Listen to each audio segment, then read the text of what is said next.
What is up, everybody? It's Friday night. It's Wakanda Whiskey and Blurdom. And as usual, I'm your host, Paul. With me tonight is a special guest. Mark is held up in Oklahoma, wherever that is. I hear it's out by Texas. He's tied up by weather. His flight got delayed. So I had my boy Rich pull up. OG, triple OG. King Richard, the Panther Hearted, has graciously agreed to join me for Wakanda Whiskey and Blurdom today. Rich is not much of a whiskey drinker, so I'm sure he's sipping on some good water, some holy water there. Keep himself hydrated in those arid Texas nights.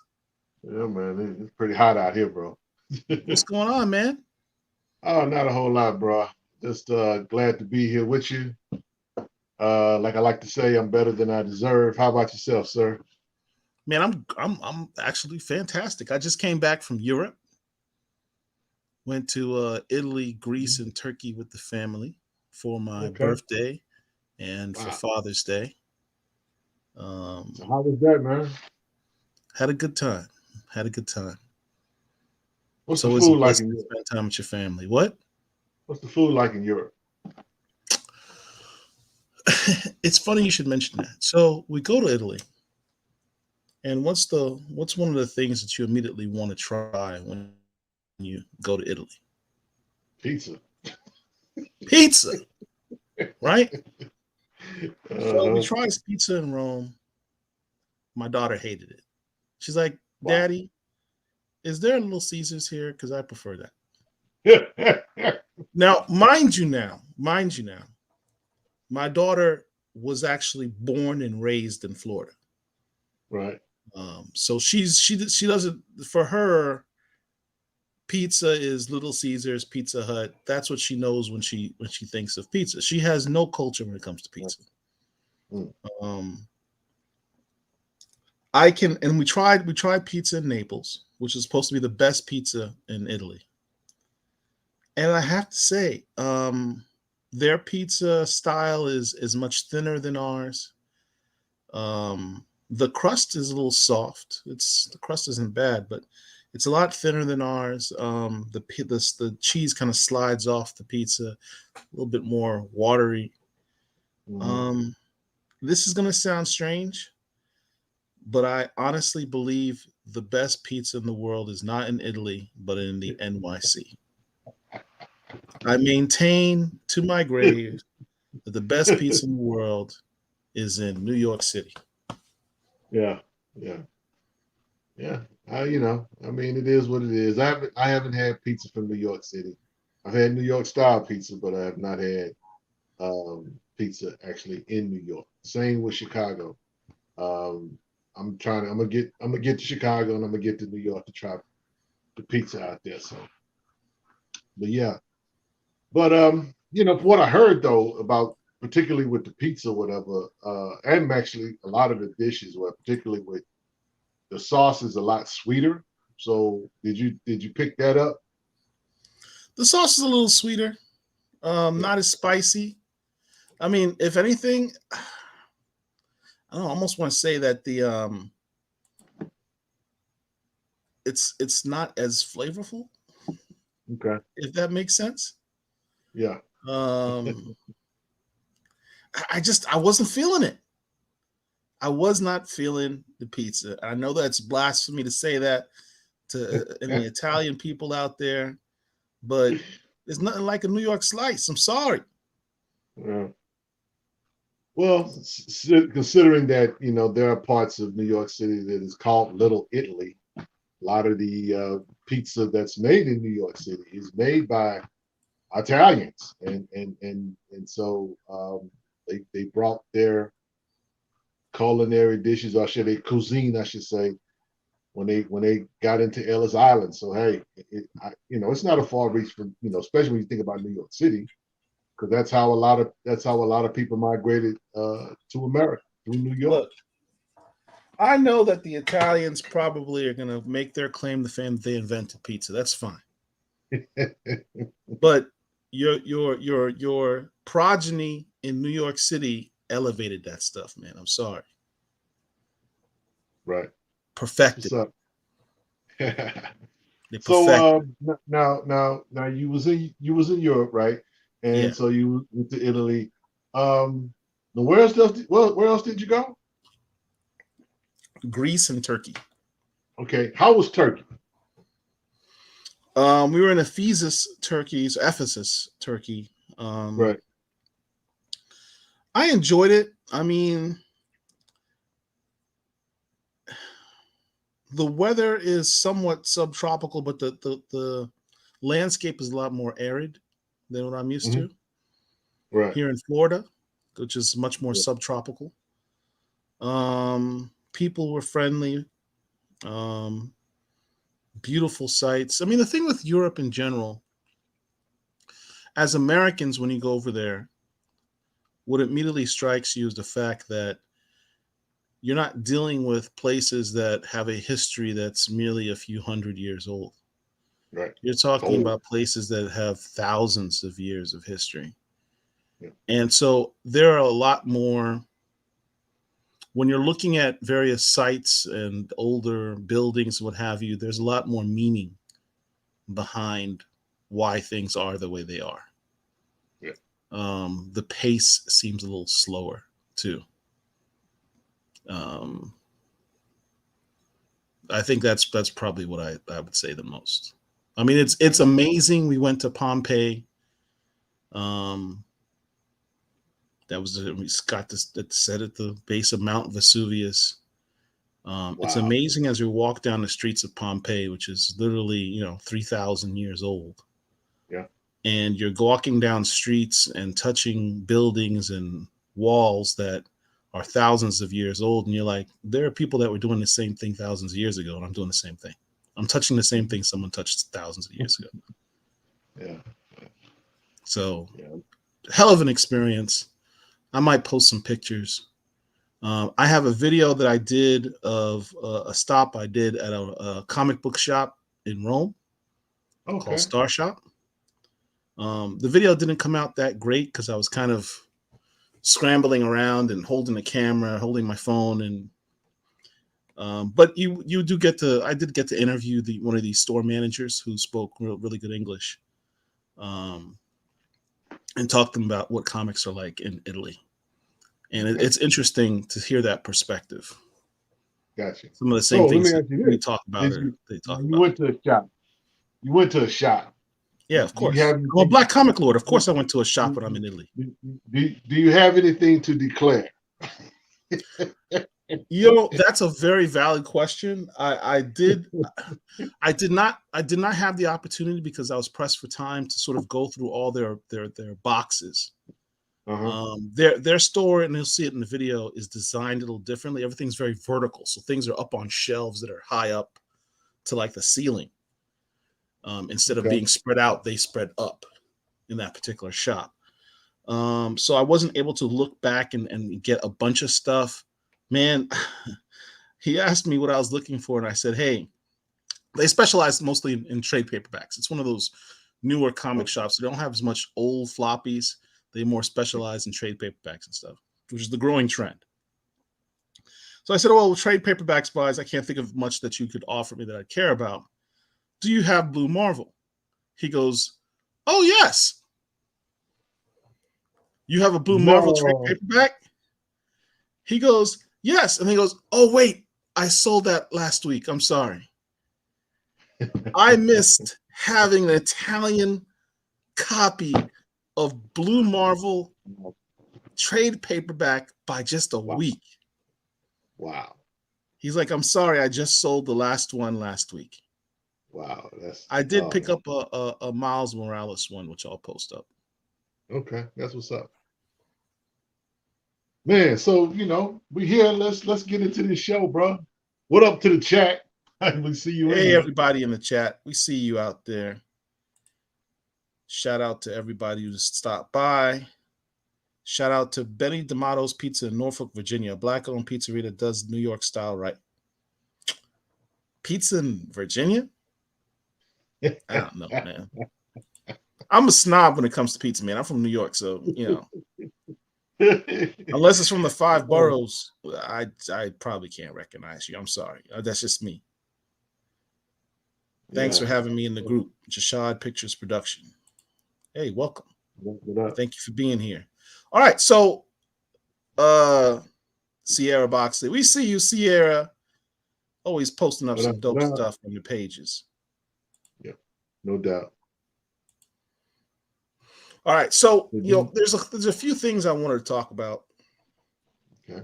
For the last 2 weeks I've been, traveling, so I haven't been able to catch up or be as up to date on comics as you guys have been here. I came back to stacks and stacks of comics, which you've look back here. I've got my stacks of comics which arrived while I was gone. I haven't even read through that stuff yet. I haven't even logged that stuff into my CLZ yet. So that's how far behind I am. I even got another package today, which I'll do a live opening on. But obviously, the biggest book for me in the last 2 weeks has been my man. What? I got boxes falling over here. Has been my man, the Black Panther. Already. He got a ball in his hand. Oh, yeah, man. Black Panther #1. Yes, so, sir. Yeah. What are my thoughts? Let's start with, it ain't the last writer. Shout out the dope. Look, I'm not going to say that guy's name. As I've said before, and I'm sticking by it. The last writer of Black Panther's name will not be mentioned by me in any of the Black Comic Lord spaces ever again. He is persona non grata. He is excommunicated. And, due to my relationship with the cult of Bast, I have been under strict orders to not do anything to undermine Wakanda's efforts to execute the warrant for the arrest of the outlaw American Rider. Oh boy, that's funny. I'm sorry. As I'm talking to you, I'm just curious as to what I got in the mail because I don't remember anything else that I ordered. You know how you order so much stuff that you when you get stuff in the mail, it's like, oh, I forgot I ordered that. It's a shot. Yep. That probably means I'm spending way too much money on comics. So I'm just curious what this is. But my first, go ahead, man. No, I said I got a package today myself. I'm reading Immortal Eric Washington says I'm reading Immortal X-Men strictly to keep up with my Queen Storm. Yeah. Well, Lord knows nobody's reading the Storm book, the regular Storm. Look, I talked about that book last week, I think, or we briefly talked about it. Yeah. I wasn't too fired up about that Storm book, to be honest with you. Nobody was fired up about that book. That's why nobody talking about it. But you know, it is what it is. It's not. And It's shout not what out the to people ordered, man. It's yeah. like the spider adjacent movie that Sony was going to do with Bad Bunny. What was that called? With the wrestler guy?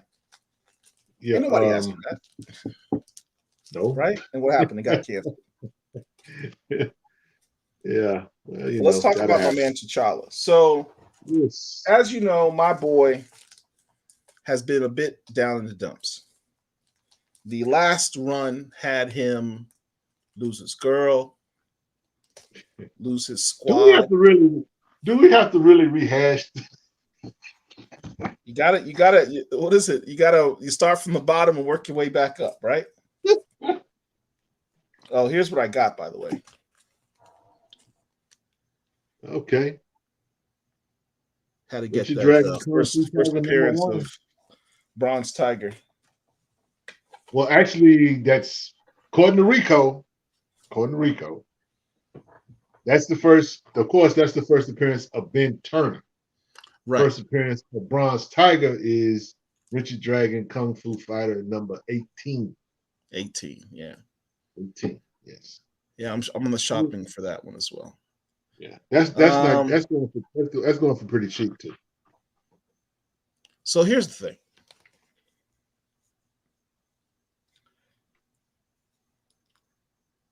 I've been waiting months for this run to begin. I was concerned about. We interviewed Eve Ewing. Mm-hmm. She let us know early on to brace ourselves for the last few issues. I believe her exact words were the last writers, last issues were going to change significantly T'Challa's status quo, jarringly so. And it did. Yes, sir. One of the things, we actually did a written interview with her, which we're going to be dropping in the next couple days. But one of the things that we had talked about or asked was, the decision to not retcon what happened. And Eve Ewing is not shying away from what happened already. She is picking up the ball and running with it from that point.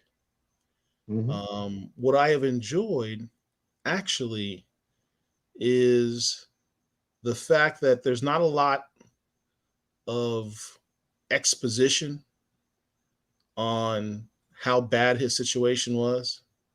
I think she summarizes most of it on one page, honestly, Mm-hmm. and says, here's where we're at, and here's what he wants to do.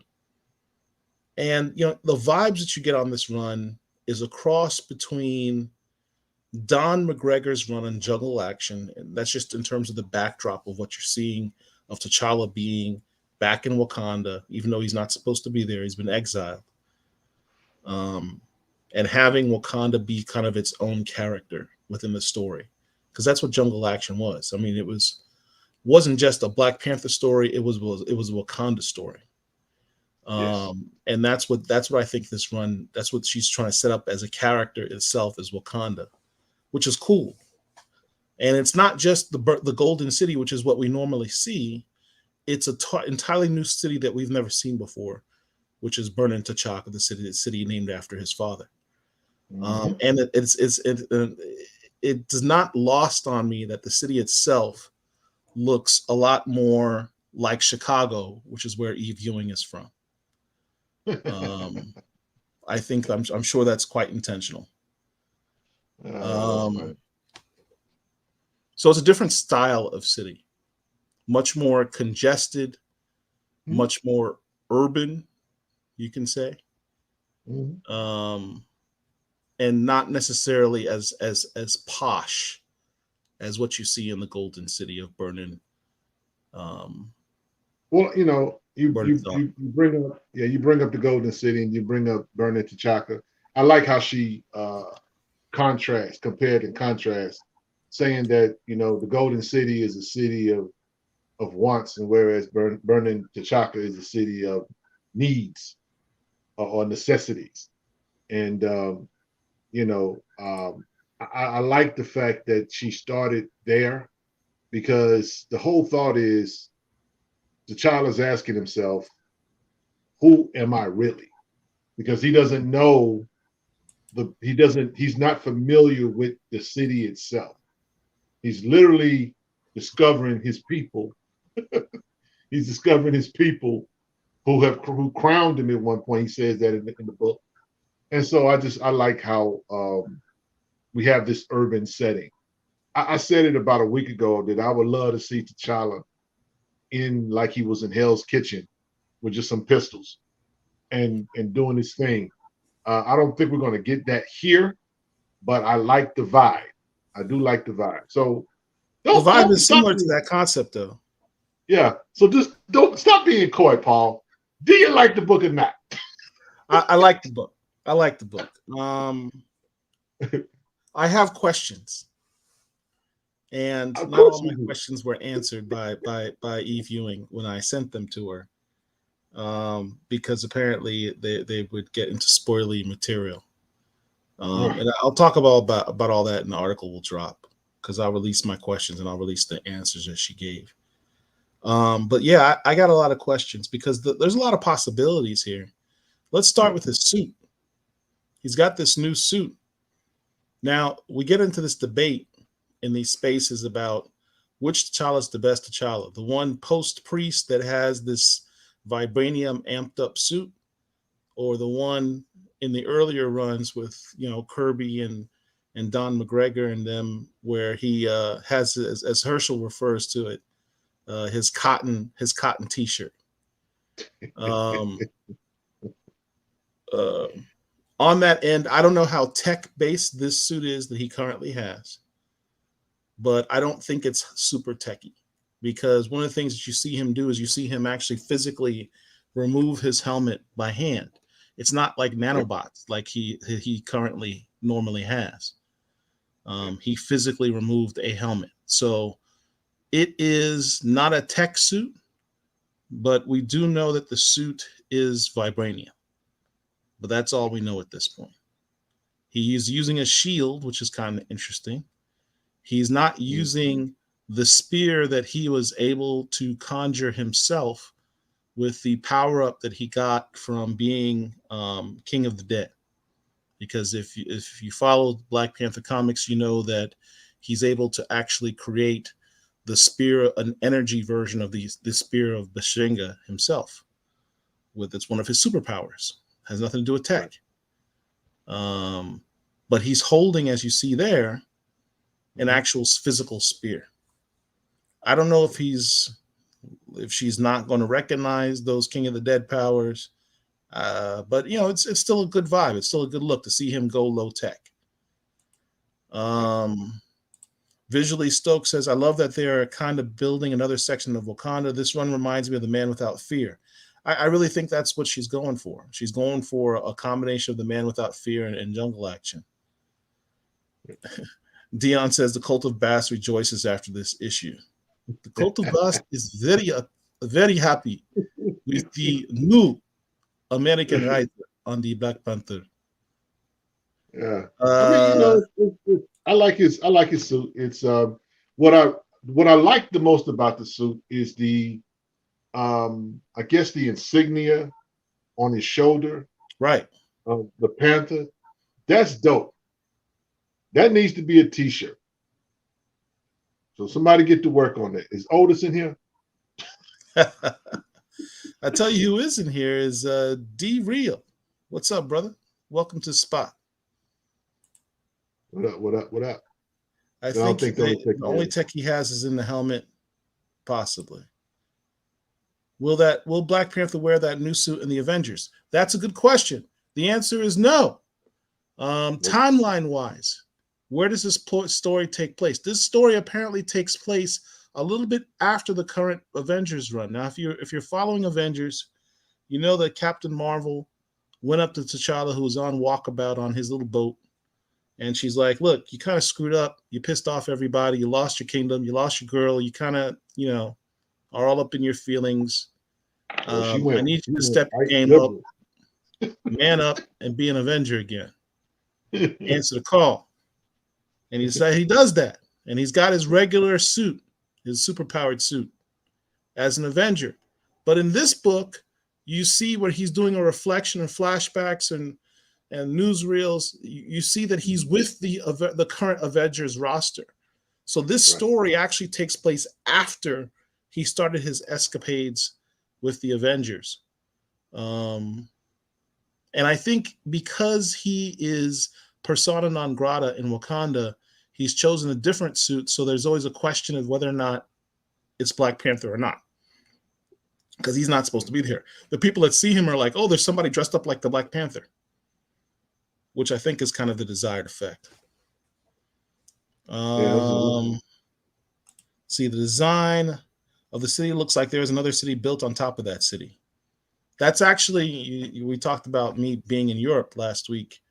That's pretty much how Europe is. It's cities on top of cities. Cities that, when you have a place that's so ancient and old and thousands of years old, there's literally, cities don't get knocked down. They just get built on top of. Right. Mosey Shabazz says, "Great issue, great artwork. We need to insist that T'Challa and Storm get back together, though." I'm trying. You know what? Listen. Okay. That was one of my questions. That question remained unanswered.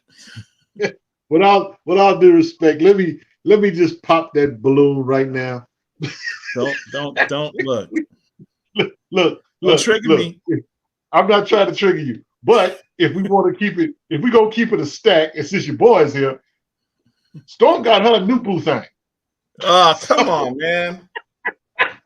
Craig, the astronaut dude. Come on. Hey, bruh. Storm done moved on. She done healed. How do you go from a literal king to a nerd? Hey, bro. Hey, don't disrespect the nerd. Come on, man. Homie got game. Oh man. Anyway, look, I don't know if they're going to get back together or not. I don't know if that's in Eve Ewing's, her plans or whatever. But what we do know is that T'Challa is really, look, I'm gonna be honest. T'Challa got, well, I don't want to jump ahead. Look, don't worry about T'Challa. T'Challa gonna have a social life before this is all said and done. Well, T'Challa might have a new boo thing in this book. That's what I'm saying. That's what I'm saying. In the grand scheme of things, T'Challa has not had that many girlfriends. No.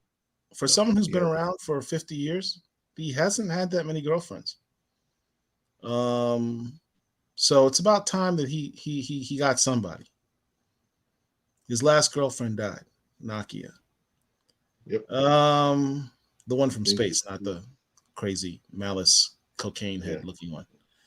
Do you think the suit was changed because they could track his super? That's a good question. I think that's a good assertion. Frustrated fans, so that if it's loaded up with that much tech, and it's probably pretty easy for the Wakandans to.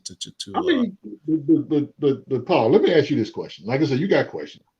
We're gonna see Shuri at some point, right? He's not gonna ignore his sister. Exactly. So even if that was the case, Shuri is going to show up, and if anybody could get him a quote unquote super suit, it would be Shuri. I mean, the helmet is tech, so it's a possibility that they still connect, and we just don't know yet. Yeah. I mean, I'm just saying. Visually says, "I'm glad Eve Ewing got a shot at writing T'Challa, but Al Ewing needs a chance at an extended run." Look, Al Ewing does what Al Ewing wants to do. That's the kind of the point. If Al Ewing wanted to write Black Panther, You probably he could. would be Black Panther's writer. I think he's doing what he wants to do. I If mean, I ain't no think we're fun, gonna get. Wakanda I think can't we're get. gonna get. Yeah. Well, see, to me, I got jokes. uh, and to me, it's more than just putting a good writer on Black Panther. I mean, I think that Black Panther fans have been spoiled because there have been some very exceptional writers. Now we argue back and forth. I put up a post just to show you how jaded the Black Panther fandom is, Paul. I put up a post. I wanted to start a fight. I said, Wait, "Who did you has the just number admit that one?" you purposely tried to troll? Yes, I did. I Oh, just asked the question. is I just asked Herschel the here? question. I don't want Herschel to hear you say that because No, he's gonna feel he's not entitled. here. He might be here. But what the question I asked was, who wrote the best number one Black Panther book? That's all. We had like one or two Who wrote uh the best Black Black Panther? Panther issue number one book. And one guy answered, and that was it. Nobody else even touched it. Which makes me think that people don't read Black Panther like they say they think they do, or everybody just, just in love with Christopher Priest's number one. The first issue of And Christopher Priest was really good. it is, but think about all the Black Panther number ones that there have been. There hasn't been that many. Well, you have. There's been 9. You had 9 volumes, right? But you do have the Jeffrey Thorne one shot. That's the number one. That's a one shot. One shots don't count. Yeah, it's a number one. One. What I wouldn't about count the one shot. Bob Because McGregor? if we're counting the one shot, then Jeffrey Thorne's one shot wins. That was a whole I thought self-contained somebody story. would say something about that when no one did. And then you got think about this. You got Ta-Nehisi Coates's Black Panther, Nation Under Her Feet. That first issue was not considered a great number one. But it was solid, I think. I didn't say it was bad. I just said I don't think it was better than the others. Okay. Well, what about? I'm not gonna say that to you, Paul. He will not be named. Where does he fall in the number in the he that shall not be named? Where does this number one fall? Where does this number one fall, Paul? If you go back and watch my initial reviews from over a year and a half ago, of Black Panther number 1, volume 8, under He Who Would Not Be Named, you will notice that I, even on that very first issue, had issues with the way that was written. Yeah. So no, right. That's not going to be at the top of my list of Black Panther number 1s. Okay. Now, what about the Black Panther number issue? I'm sorry, the Black Panther from 1988, the 4 issue. I think Dennis Cowan did the art on that. Dennis Cowan did do the art. He did do the art. I'm not going to count that either. I think it really boils down to me is which one was better, Hudlin's or Priest number 1. And here's the difference, in my opinion. Mm-hmm. In Priest number 1, he redefined the character for the modern era. Right. That can't be understated. He completely redefined who T'Challa was, his whole style, his whole vibe. He created the Dora Milaje. He created Everett Ross. And he used Everett Ross as a literary device to analyze T'Challa. That's great writing. But with Reggie Hudlin's number 1, he redefined who T'Challa is again. He redid his backstory and talked about how he became king. And so that deserves some credit as well. But for my part, I would probably give it to Priest just because of the fact that he ultimately redefined who T'Challa was for the modern era. Right. You know, the one writer I wished would have had a shot at writing Black Panther but did not. He only wrote Black Panther, from what I can tell, in one book, and that was, well, actually, it was a couple books. But man, I would have loved to see what Dwayne McDuffie could have did with Black Panther. Well, I mean, we have some works that Dwayne McDuffie did with Black Panther. I know. With Deathlock, he wrote them in Deathlock, in the Deathlock story. And that Spider-Man story where Spider-Man goes to Wakanda. Right. We have that. Well, that was Hudlin. Was that? That was Hudlin. That was Hudlin? Oh, you know what? Yeah, that was Hudlin. That was Hudlin. I mean, but again, when we think about number ones, it's like I said, it's only been 9 volumes. But what Herschel my is earlier here. point Herschel, why was, don't you jump on a live with us and do your thing? That's funny. Black Panther, right? I mean, Black Panther fans have, by and large, have been spoiled. There have not been terrible, other than this last run, there have not been just horrible runs.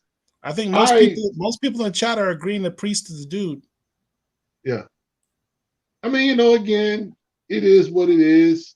I mean, I love Christopher Priest, but we can't ignore what Hudlin did. We can't ignore what Don McGregor did in Jungle Action books, and in the 4-issue book that he wrote as well, Panther's Prey.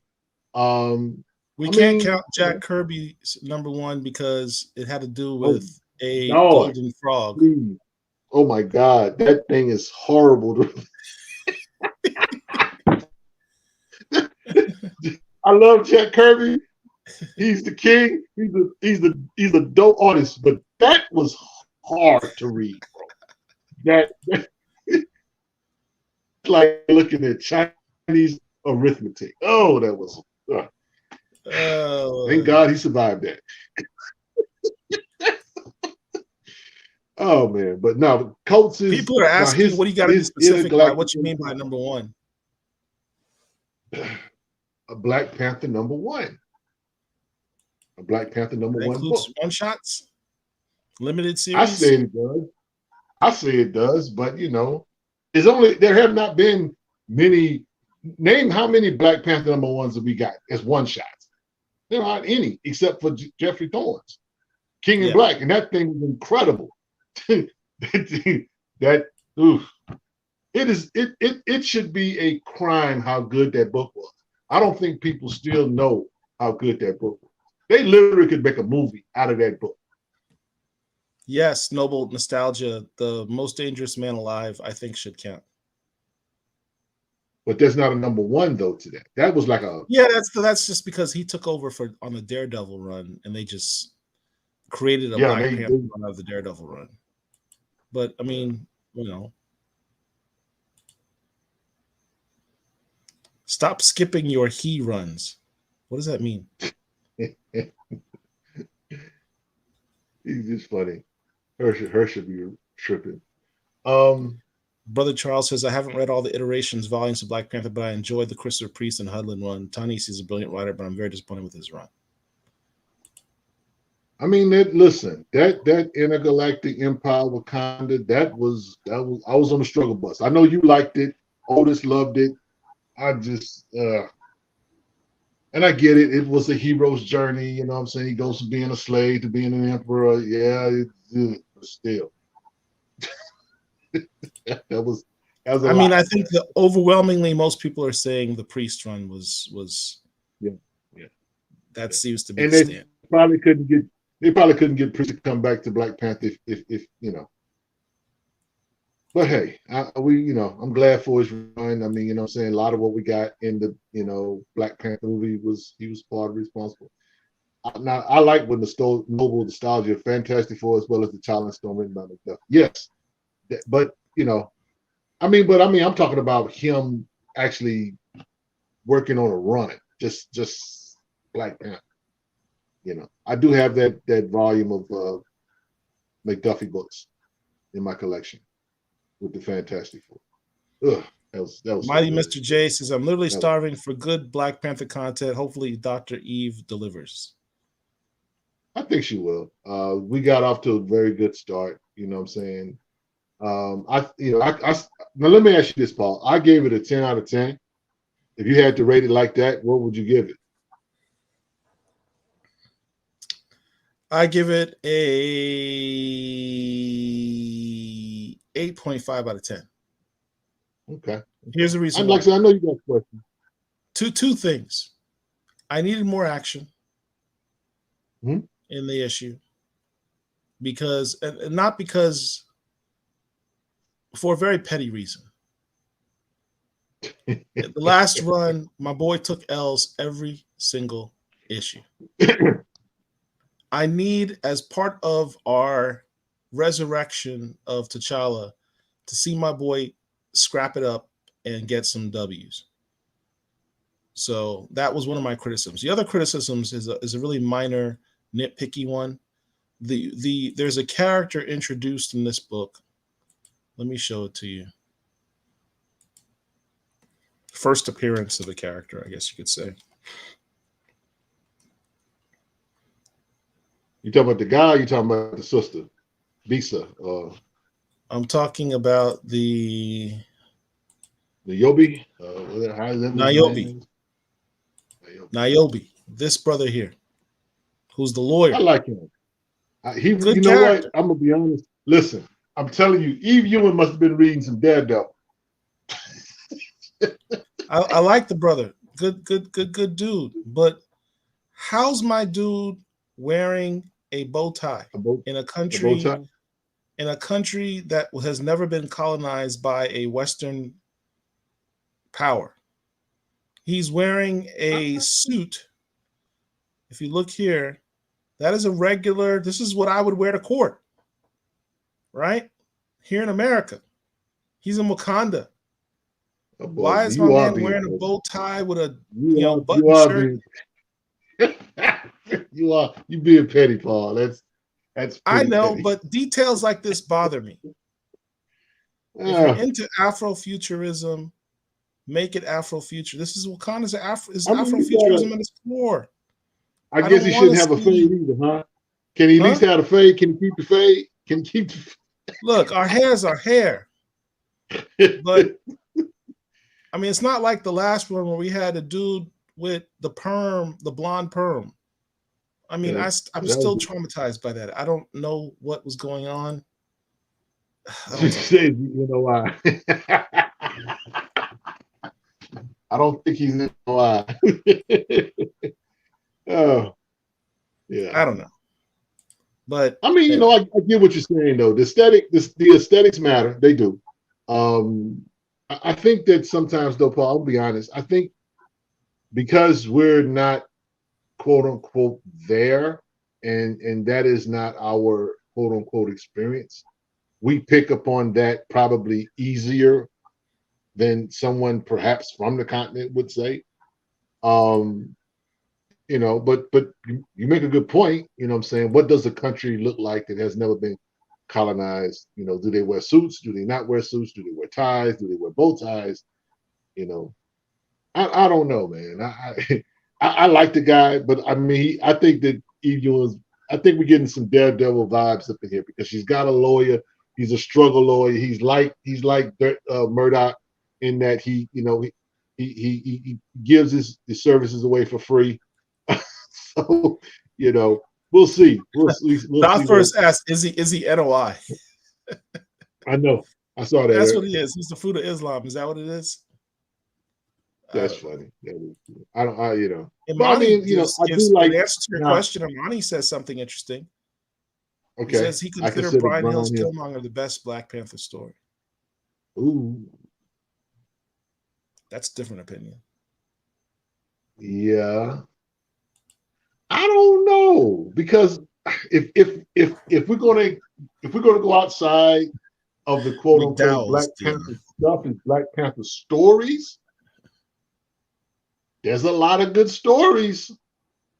There's a lot of good stories, man. Some of the stories that was in that Wakanda book that came out, the shout out to Angelique Roche and the people in Marvel, the Wakanda Forever Marvel voices. There's some pretty good stories in there. Frustrated fan says you have to understand that they would have the internet too. But here's the thing. I understand Wakanda would have the internet and have access to Western culture and what have you, and Western culture, American culture can be infectious or what have you. I mean, my God, I just came back from Europe where I see American influence everywhere. People love American Mhm. culture. People specifically love Black American culture.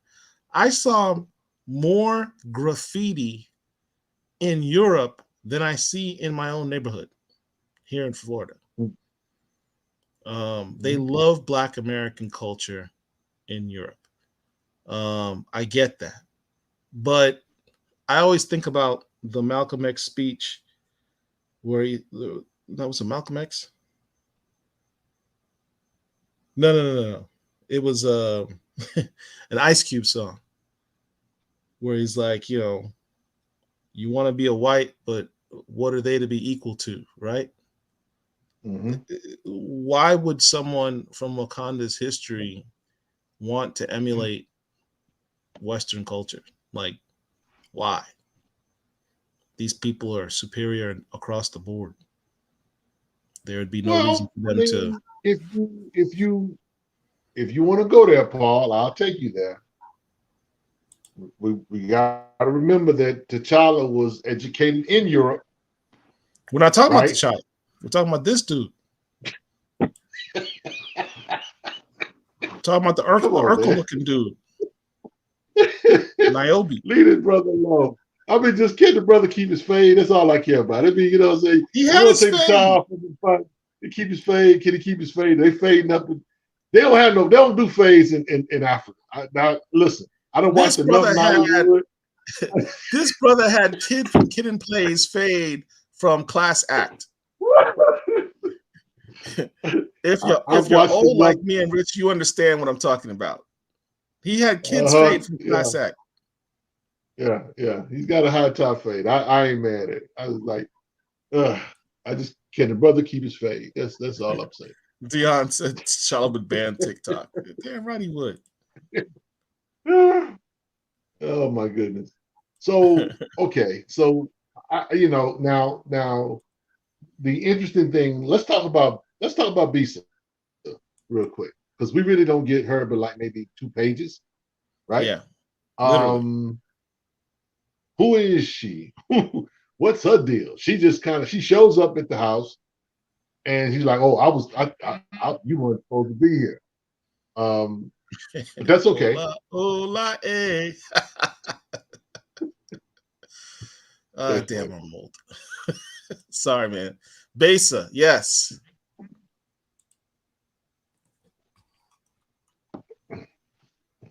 She's named after some type of African animal, right? Is what they said. No, but this is sometimes the art style doesn't match the characters. Even the priest run sisters from Wakanda had perms. That's funny.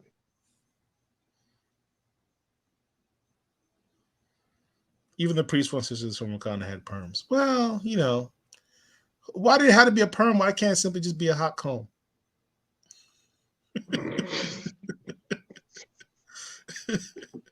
Look, y'all don't want to talk about African aesthetic. Y'all don't want to keep it real here.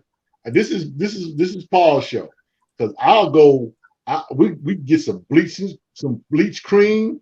They lightening their skin over on the motherland. Y'all sure y'all want to emulate that? But those are the colonized places. The colonized places do that. Wakanda was never colonized. Yeah, I know.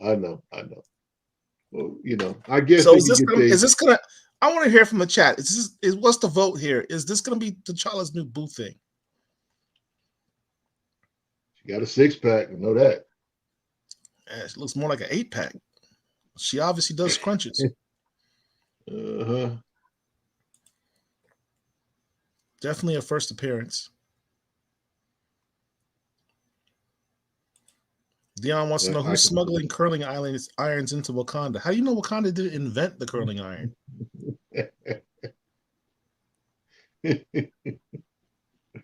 The hot cone. See, this frustrated fans knows what I'm talking about. You talk about, the sisters got perms in Wakanda. It was juices and berries. Yeah. Boy, that's an old Easter egg right there. Mm-hmm. Mighty Mr. J says this is definitely T'Challa's new boo thing. D-Real says no, please no. Y'all gonna have to let that Storm situation go, y'all. I told you she got a new boo thing. So let Storm go on by her business. Time for my man. Sierra asks you, hey, Rich, when clear folks have a cold, black folks have pneumonia. I'm still tripping off that. Yeah, I brought that up last week when I did a show. I mean, you know, that's the truth, though. I mean, that's economics. That's listen, white supremacy is undefeated for a reason. That's all I'm gonna say. I mean, I agree with Mr. Bass. I think this is going to be his Catwoman. Okay. Which is an interesting concept. Yeah. Bring back Monica Lynn. She dead, bro. Monica Lynn dead. Dead. Kid T'Challa live. We need to give some T'Challa some newness. Y'all, you listen, I love nostalgia. Shout out to all of y'all that went to go see that trash movie called The Flash.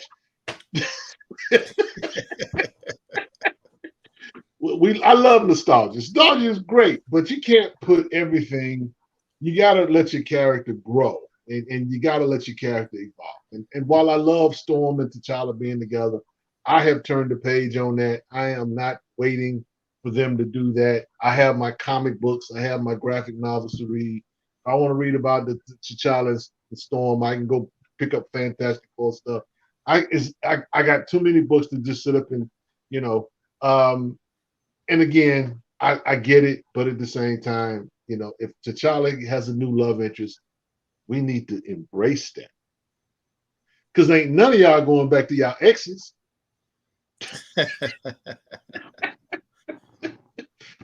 Put a 1 in the chat if you want to go back to your ex. My name is Jay says T'Challa needs some new for real. That's all I'm saying. Let the man live. Let him live. Yeah, but we don't know anything about her. We're gonna get you know, I guess a lot of her in the next issue, along with Deathlock. So I brought it up, Paul, last week. You know, Deathlock's on the last page of the book, right, closing out the issue, right? And you know, he was actually the spotlight character last week on my show, but I don't know if this is Michael Collins' Deathlock. So we don't know if it's Michael Collins. It doesn't look like it's Henry Hayes. Henry Hayes had a completely different setup. Yeah. So we'll see, but yeah, it's issue 2 gonna be fire. Issue 2 gonna be, yeah. Please pre-order your books. Absolutely. So let's move on to our next topic, which is another one of the reasons why the Flash is not doing well. Tragic. Across the Spider-Verse is crushing it.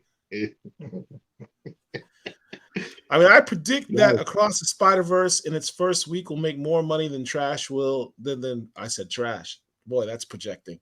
Than the Flash will in its entire theatrical run.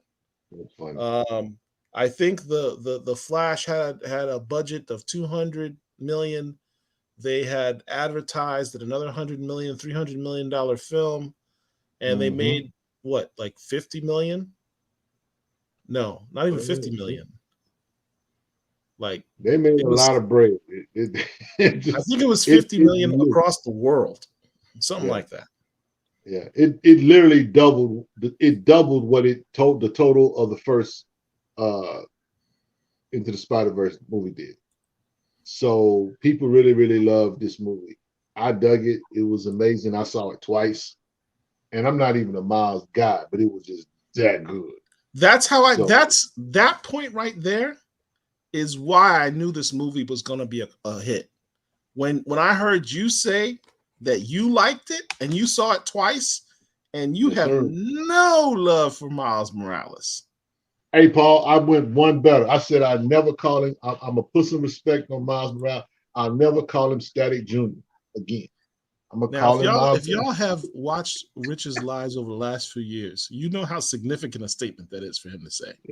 Yeah, that was kind of hard, but I That's how mean, I you know really, this movie's going to be a hit. yeah, man, that movie was amazing. I enjoy, bro. The movie is 2 hours and 20 minutes, and normally a movie with that much, screen time or whatever, I go get a refill. I stayed in my seat. You know what I'm Look, saying? And was just hyped just watching it. I mean, it was visually, it was amazing. Uh, I tell you, that bro. I have been on record as saying that the first Miles Morales movie is one of the best Spider-Man movies I ever saw. I consider it definitely top 3 Spider-Man movies of all time. People laughed at me and said, "Oh, you did just a cartoon. How can you say that?" I don't care if it's animated. It's one of the best Spider movies that was ever made. This movie was better than the first one. Yeah. You talk about it was 2 hours and 20 minutes.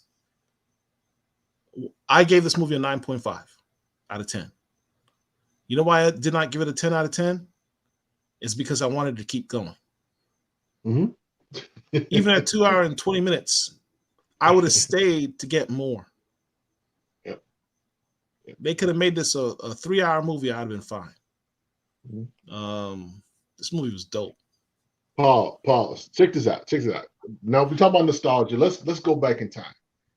All you young people, y'all wouldn't be able to relate to this, but back in the day when you went to the movie theater, and if you had a movie that was an extended type movie, we would have what they call intermission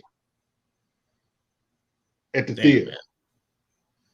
Where you would literally get up and go to the bathroom, get a refill, whatever it is, you would have an intermission. We used to have those. We used to go to drive-thrus.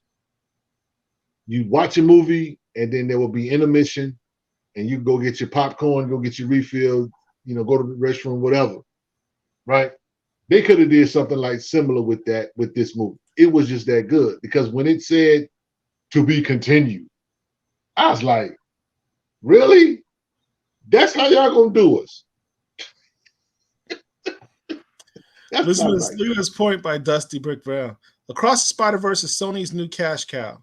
We're going to see them wear that franchise out.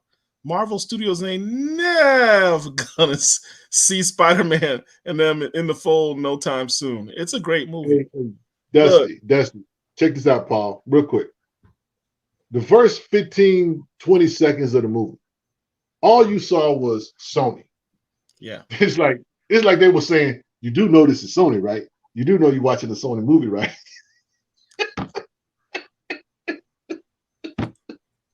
There was a lot of shade in this movie. They shaded Marvel a few times in this movie. Yeah, this movie better get an Oscar nomination. I mean, yeah, it honestly should win. It'll get for animation, definitely. It's going to get something for animation. It got to win for animation. So, here's the thing.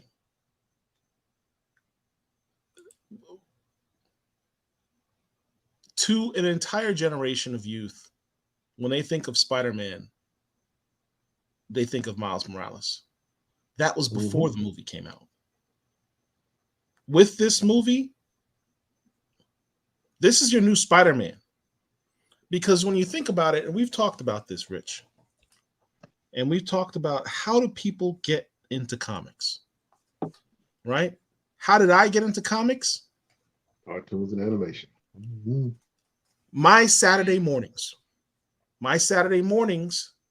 consisted of the Super Friends, Spider-Man, Batman. Yep.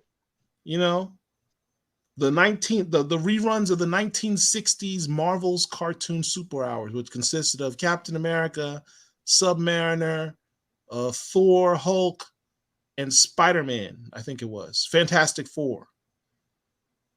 These cartoons that I watched as a kid, that's what got me interested in reading comic books. And that's how it is for many people. I'm sure a lot of you younger people For you, it might have been watching Static Shock. I know a whole generation got into X-Men. Why? Because of the X-Men cartoon from the 90s. Yes, sir. These animated features is what inspires kids to get into these characters. So, you know, I've been complaining all these years about, man, I'm ready for Miles Morales to make his live action debut. He actually can have a greater impact in the fact that Sony made his impact with an animated feature more so than with a live action feature. Because you have a younger generation. It's not a this wasn't a PG-13 movie, right? No, I think it was a PG movie. So you've got a younger generation of people watching this film, kids watching this film and getting into it. My daughter watched this movie multiple times. She watched it again on the airplane last week. She's like, I gotta watch this. I think she watched it probably twice in the last 2 weeks, three times in the last 2 weeks. Yeah. She dug this movie so much. Yeah. You know what's funny though, Paul? I think that here's the thing about Sony. Somebody brought it up earlier about Sony is not going to Sony ain't letting Marvel nowhere near the Spider characters. Here's the irony of all this, Paul. They literally could keep Miles Morales in animation and make a mint. Hold on. Not only make a mint, but please their fanboys who just can't let Peter Parker go by keeping that live action.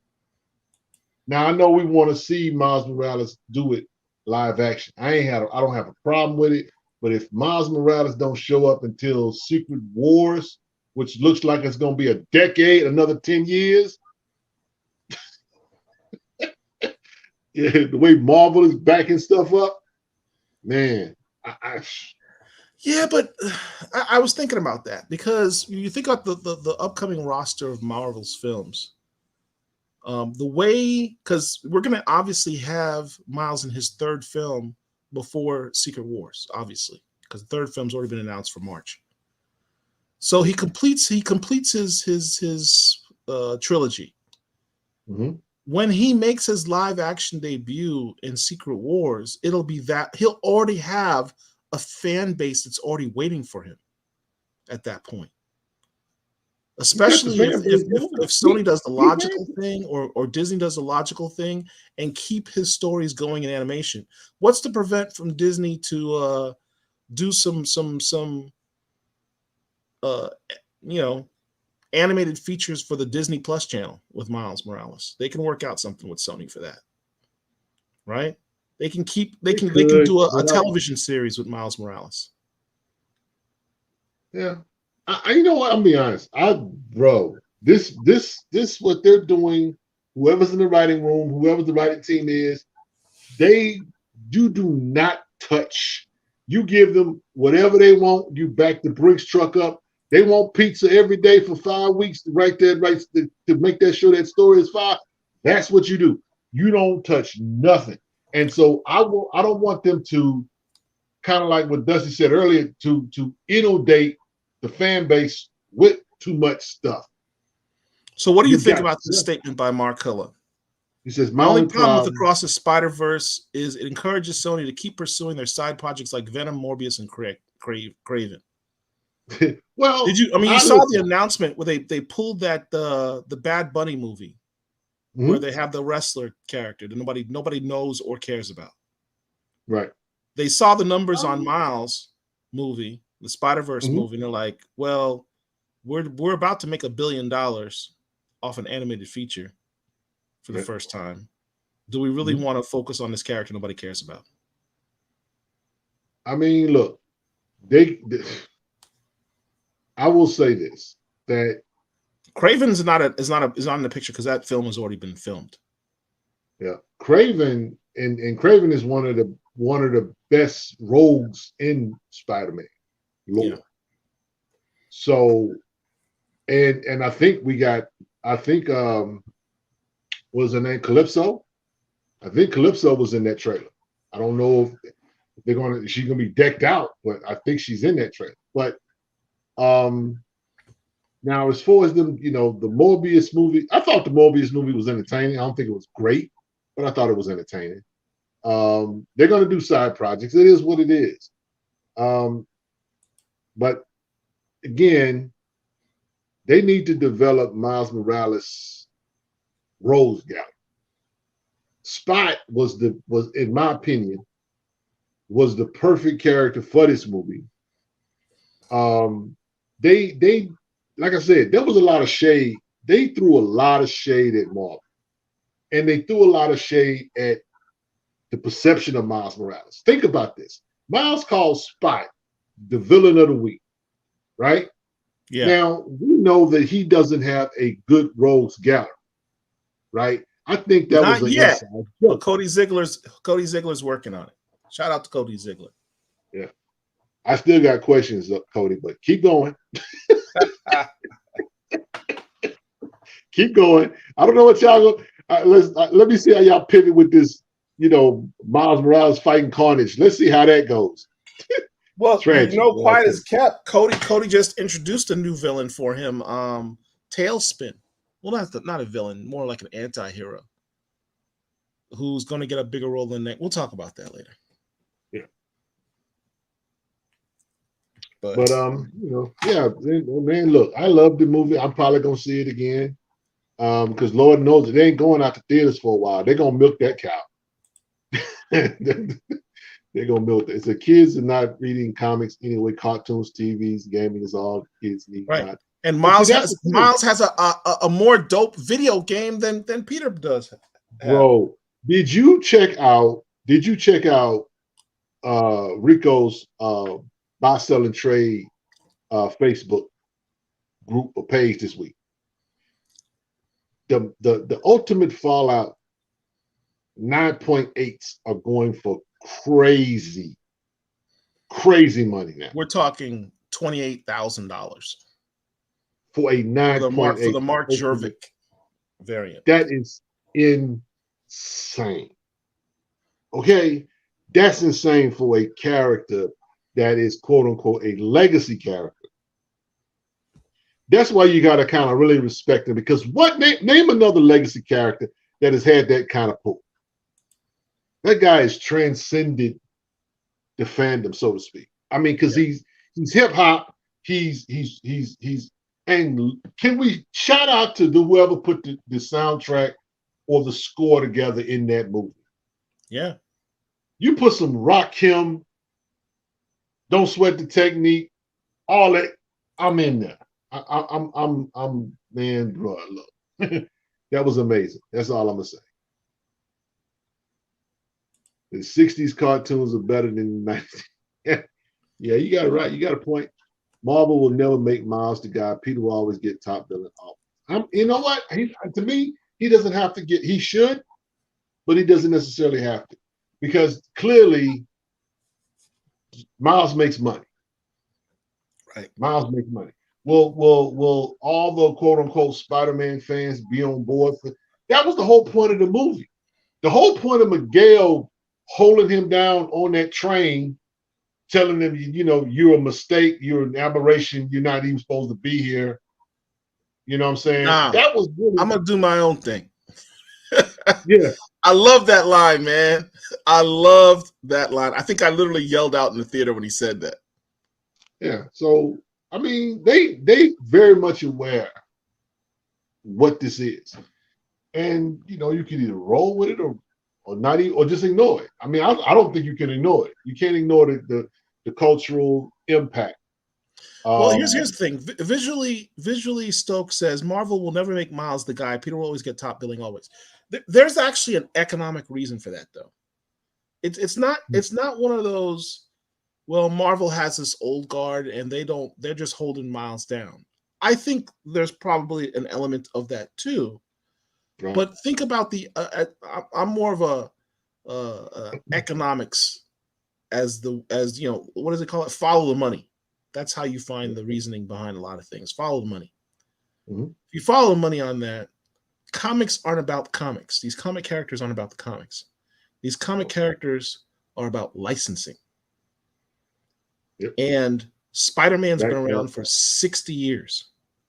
He has 60, Peter Parker has 60 years of licensing deals, Mhm. lunchboxes, Mhm. Halloween costumes, toys, cartoons, books, comics, bed sheets, Mhm. anything you can think of has been licensed for Spider-Man. Spider-Man is one of the most recognized, he's an A-list superhero. He's one of the most Yep. recognized characters in the world. Even if Marvel were to say, you know what, we're killing Spider-Man in the comics, we're not making any more Spider-Man comic books with Peter Parker. Let's say they did that tomorrow.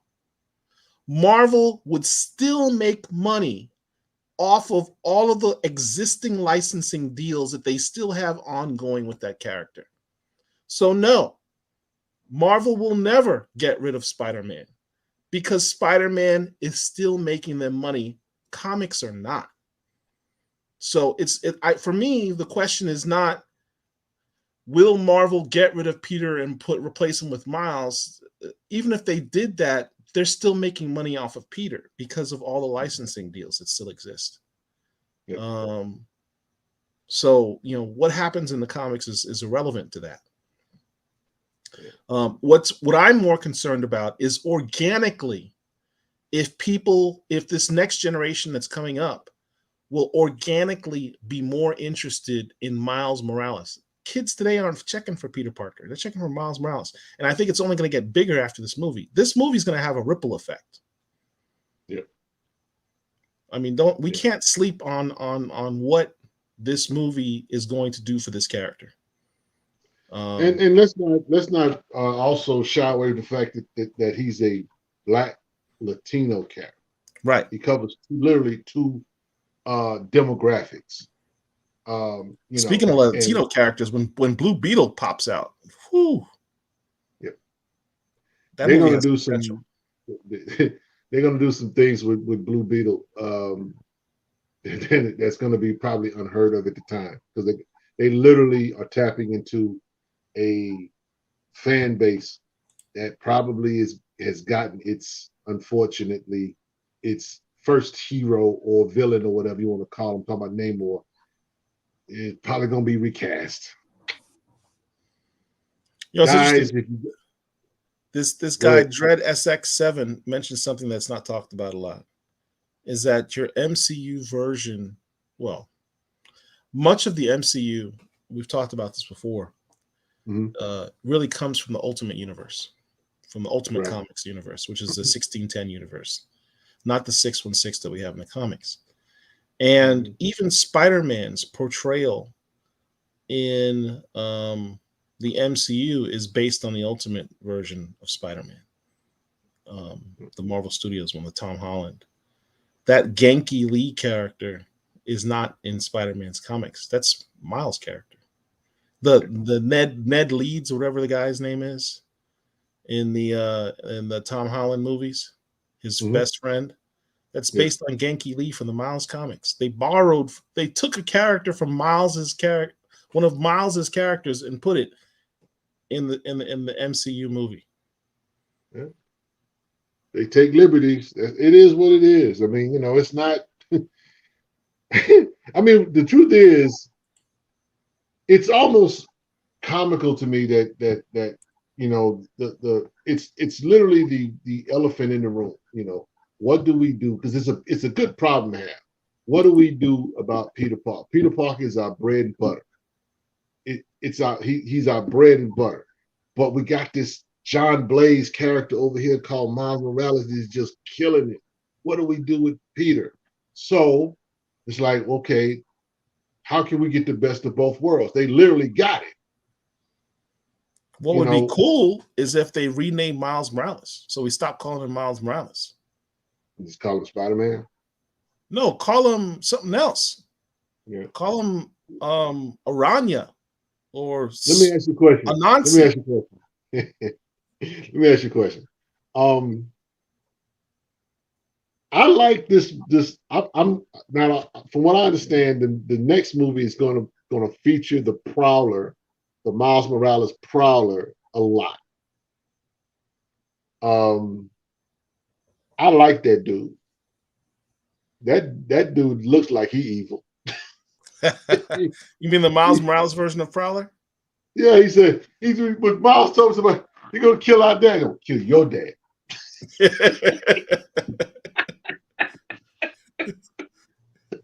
I'm like, oh boy, and that's how they ended the movie. So I'm like, And here's the thing too, Miles has got they literally was a display of his powers. He can generate electricity or heat or whatever, right? He can appear invisible. Dude's got skills. Ain't nobody messing with that. He's a superior Spider-Man. Yeah. It says, I mean, if Sony was the owner rights to Spider-Man in this universe, I'd be releasing films left and right and center. They had like 1,000 animators on that movie, like 1,000. Yeah, animators. I mean, look how long it took him. Look how long it took him to make the movie. I mean, it was that was a task. I will say this. I brought it up in my last show. I mean, will you guys be content with regular animation now that you've seen this? Now that you've seen what's possible, what technology can do. It wasn't just the technology, it was the art of it. Making every universe have its own particular art style. That's why there's 1,000 animators, because they had different styles of animation based on what universe you're in. You look at Gwen Stacy's universe, which had a watercolor-based style and softer lines. And beautiful. Whatever emotions she's feeling changes the context of the colors that you're seeing on the screen. I mean, there was artistry in this film. There was some biting. That literally was straight out of Milestone.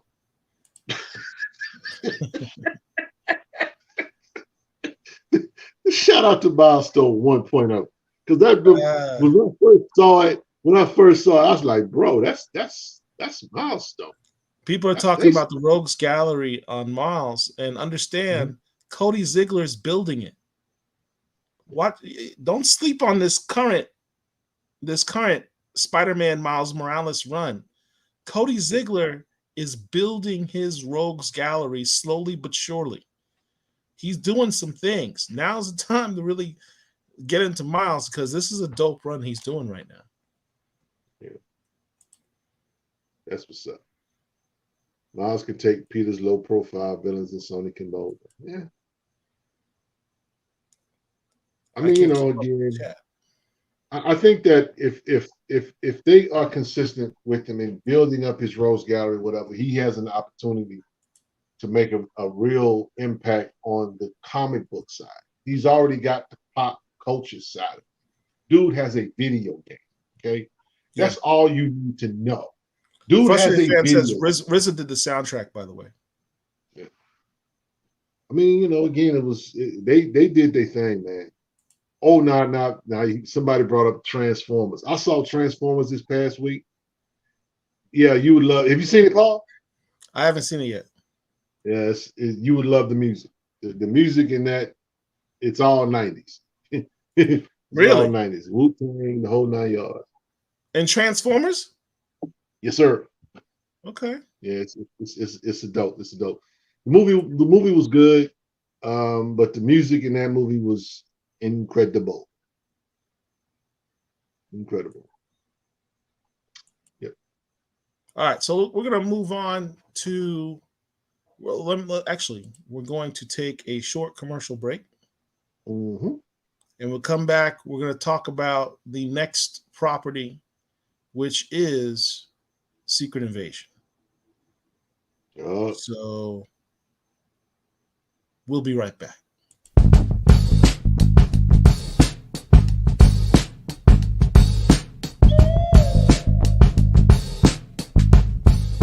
Dear Mr. Billy Graham, I know this letter is late, but you know what they say, better late than never. And I'm writing to you because I know you'll never read this or hear this. It's a measure of therapy for me, I guess. Wondering how you never get mentioned when you are really only one of the few worth mentioning. After all, I don't think Sam and Dave had you in mind, but without question, you are a soul man. How else can you explain how a man can draw tears so well if he never shed any tears of his own? Yes, and I hear music, especially drums, when I see jungle action panels. And when I see Luke Cage panels, I hear the jukebox blaring out horns in the after hours joint. I guess I'm trying to say, Mr. Graham, that I dig your style, and you deserve to be celebrated like the heroes you drew. And like I said, you won't see or hear this, but I'm going to say it anyway. Thank you, Mr. Billy Graham. You are a Black History legend. Respectfully, the Black Comic Lords. If you like this video, please like, share, and subscribe to our YouTube channel. Until next time, peace.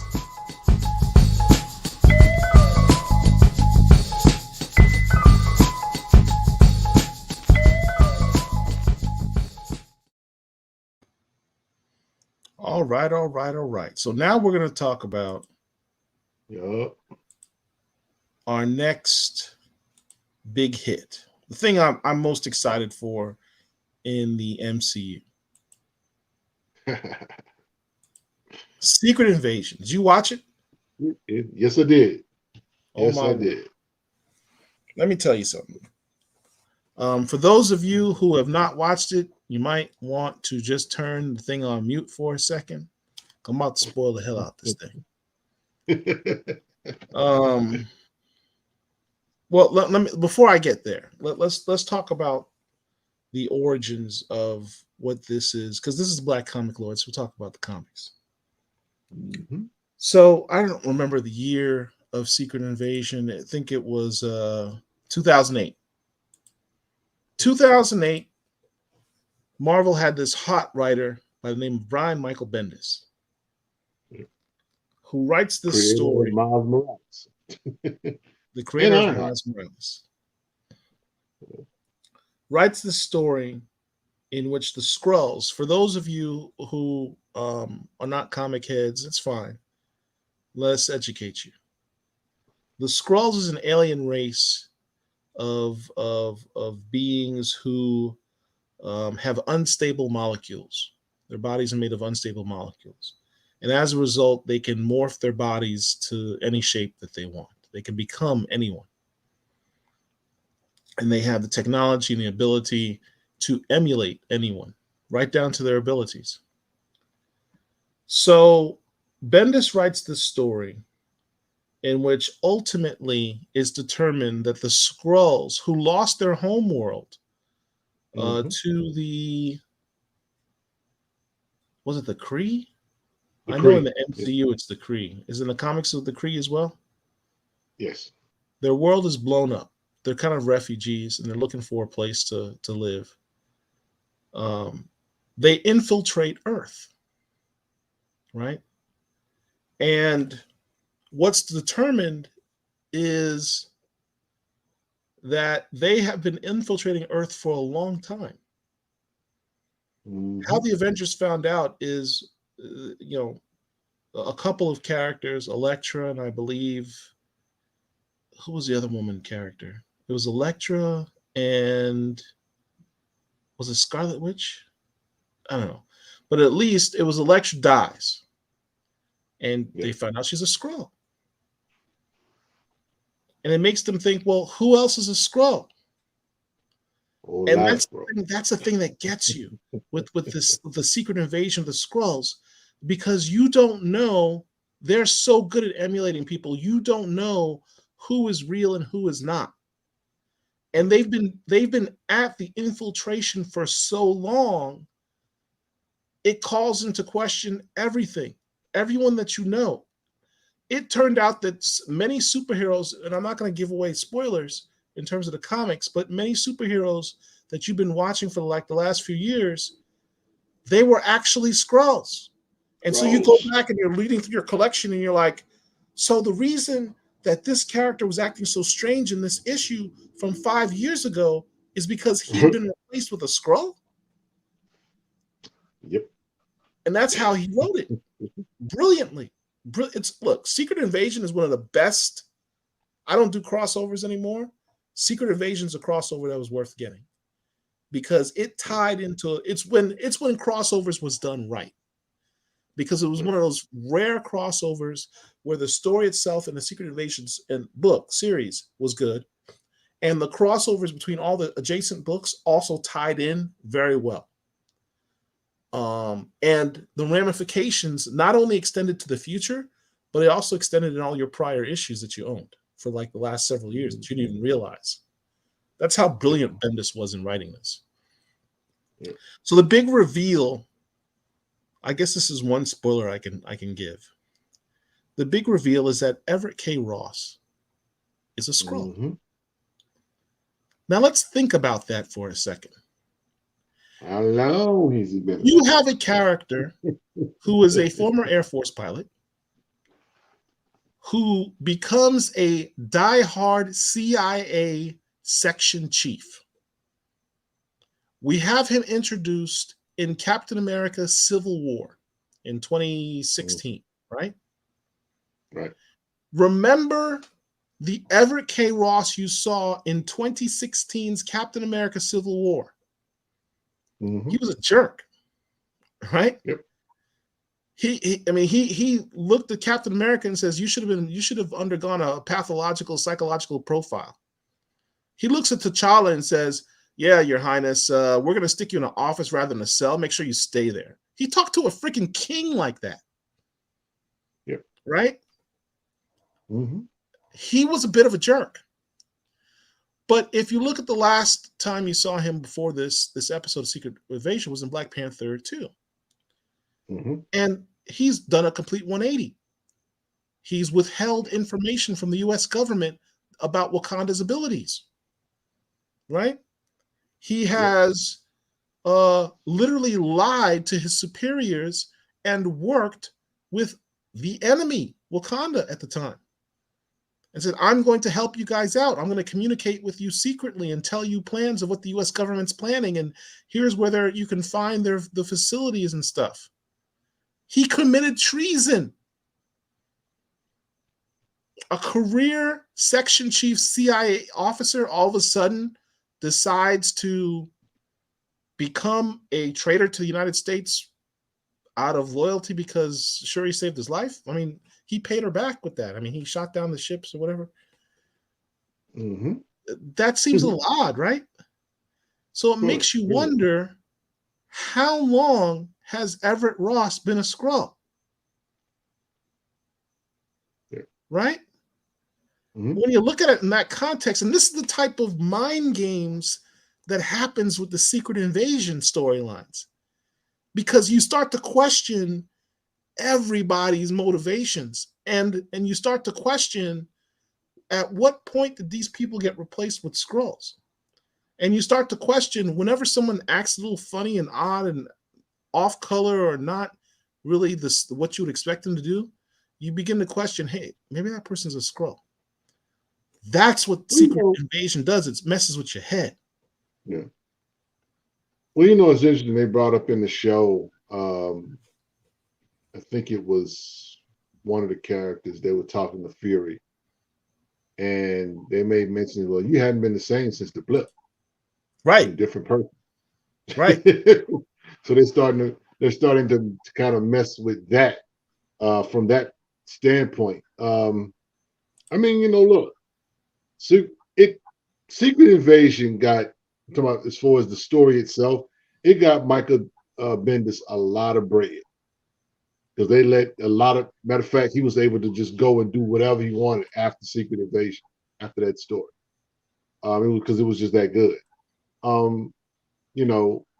It's interesting how this started, because Ross is there in the very beginning, and he's like, "Oh, it's not a whole lot. It's only like a handful of Skrulls on Earth." When the guy's explaining to him, look, he's laid out the whole conspiracy of Skrulls being there. He's literally looking at it on the wall. He's literally looking at himself, or he's looking at the evidence that that this invasion is taking place. Right. And of course, at that point in time in the show, we don't know that Everett Ross is a Skrull, or this Skrull, Everett Ross is a Skrull. It was great. It was a great first episode. I enjoyed it thoroughly. But this was a problematic show for me. Really? This show had tell us why. This show had racism, ageism. Where was the racism? Well, when he says you can't go out there, when he tells Furious, "I'm gonna go for a walk," and he You mean a black man can't walk around Moscow at night? Yeah, or when he used the word spook, and she was like, "You can't use that word." I just can't use that. I can use that word. That was a nod to the N-word. I almost want to say that Samuel L. Jackson made those ad libs. Yeah, that was funny. I mean, again, and of course, the funny thing is Samuel L. Jackson is in his 60s, okay, and he looks very, very good for a man in his 60s, and so he looks very, very old in this role. And one of the things about the show is that they're like, look, you're not the Nick Fury that created or started the Avenger Initiative. You're not that dude no more.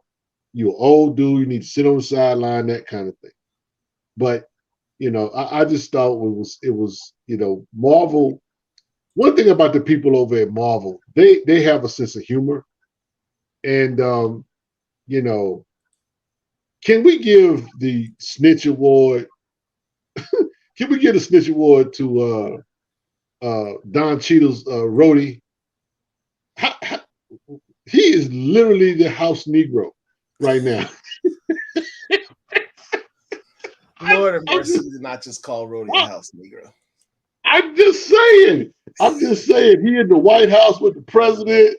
He the man sitting next to the man. I'm just saying, bro. How we gonna get Armor Wars out of that? Fury was your guy. Now they said Samuel L. Jackson is 74. Okay, wow. Damn, he's real old. I thought he was still in his 60s. Dude is drinking a fountain of youth. But black don't crack. Clearly. But I mean, it's interesting though, man, to see them lay this out. This was a very, very good first issue. I enjoyed Talos. You know what I'm saying? I don't know how his character is going to do going forward, because I mean, this first episode was, we're getting 6 episodes. So it's like, are they going to tell this story in 6 episodes, or is it going to be another season? This is a lot. You got to pack in a lot to cover. I mean, look, the original Secret Invasion comic book, I think it was how many issues? It was like 6 to 8, I want to say. It was a lot of books. It was 8 issues. It was originally 8 issues. Yeah. And they covered a lot of ground. That's not even counting all of the crossovers with the individual books, Avengers and what have you. Oh, go ahead. No, I'm just going to say, like, the MCU is pretty big at this point. I mean, it's been going on for over a decade. And the Secret Invasion, one of the things that made Secret Invasion in the comics so significant is that it touched the entire Marvel universe. Something like this, where you're replacing characters left and right, this could have, I mean, there should be cameos galore in this. I don't know if Disney Plus is willing to make that type of investment to show a bunch of superheroes that got replaced in the Secret Invasion series. It would be dope if they did that. I just don't think Disney Plus has the wherewithal to do that. I got a question. Do you think, now, to me, Secret Invasion would be a good jump off point to recast some of these characters? Because a lot of these characters that we're getting, they're starting to be long in the tooth, and they need some new blood. You know, like you said, you talk about these cameos. I think there would an opportunity exists for them to introduce new versions of these characters, or we talked about T'Challa, you know, the opportunity or the possibility of him being a Skrull. Keep going. And that T'Challa might pop up in this particular issue. One of the guys said in the chat, frustrated, says, sad part is I wonder how much Wakanda will play into it because they played a huge role in the comics. Yeah, you know, so that opportunity exists there. My question to you, Paul, is will you be disappointed if they don't go there?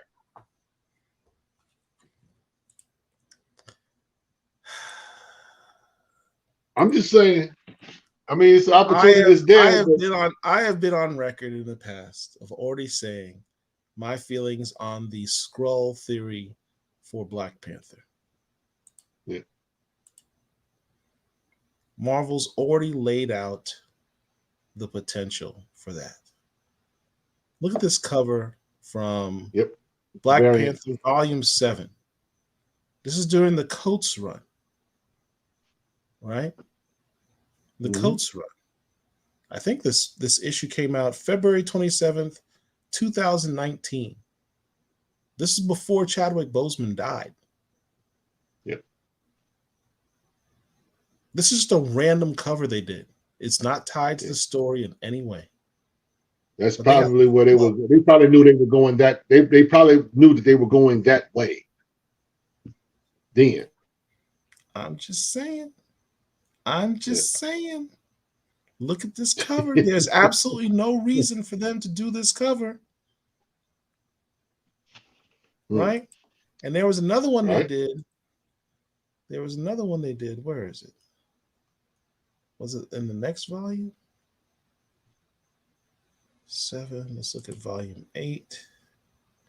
Behind the scenes, please don't get your hopes up. I gotta cling to something, man. New&Upcoming. So look at this other cover they did.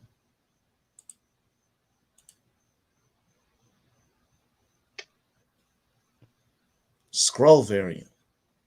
Random. Well, you know, they did a Secret Invasion miniseries. I don't even know if it's still. It may have been 1 or 2, 3 or 4 issues. I want to say, leading up to the show. Just recently. So yeah, it makes sense that they would do that. They Wakanda whiskey and prayer. You funny, bro. Something wrong with you. Something wrong with Herschel. What do you say? If Rich is here, y'all going to have to call the show Wakanda Whiskey and Prayer. Oh, Lord. He said, we need Black Panther game to hold us down between the recasts. I mean, look, we're not going to see T'Challa for a minute. Shuri is going to be the Black Panther in the next Wakanda, in the next Black Panther movie. I know that probably ain't what y'all want to hear, but that's kind of where it is. Now, I will say this: will we get probably a T'Challa, maybe in a bonus screen, or I mean, you know, like they like to do, Marvel likes to do, possibility. I don't know. I submit this to you. I submit this to you. In this last Black Panther film, Wakanda Forever, you guys know how I feel about this film. You have a guy with the heart-shaped herb in his system, which has healing factor properties, in a country that literally has the cure for cancer. It's documented. It's canon. It's cure for cancer. He contracts this disease in this most advanced country in the world. They know he's dying from the disease. Rather than put the dude in stasis like they did Bucky Barnes, which they obviously have the technology to do that, they let him die. They could have said, hey, we don't know what the cure, we don't know what you're experiencing, T'Challa. We could put you on ice and we'll figure it out. We have copies of your blood. We'll just figure it out. We'll take you off ice when we figure it out. No, they didn't do that.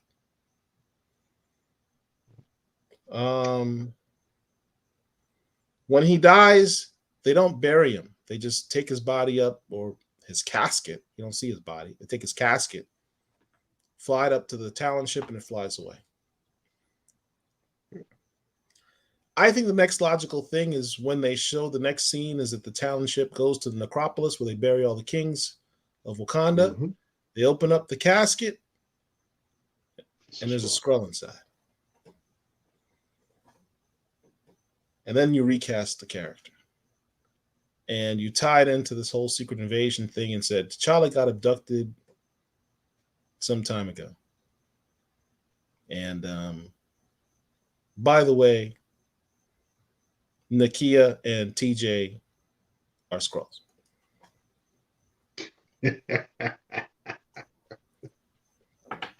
Let's go out into space.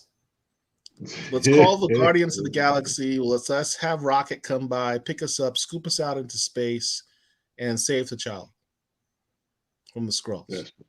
And in so doing, create the intergalactic empire of Wakanda when they defeat the Skrulls and Wakanda takes over the Skrull Empire. When is Marvel due to come out? September, I think. This is Brother Voodoo all over again. Look, my Brother Voodoo theory is valid. You guys are funny. Dothverse says that makes sense. Thank you, Dothverse. Someone's been paying attention in the class. Wouldn't it be interesting that in the Marvel's movie that they tied that to this? Because you got Captain Marvel in there, right?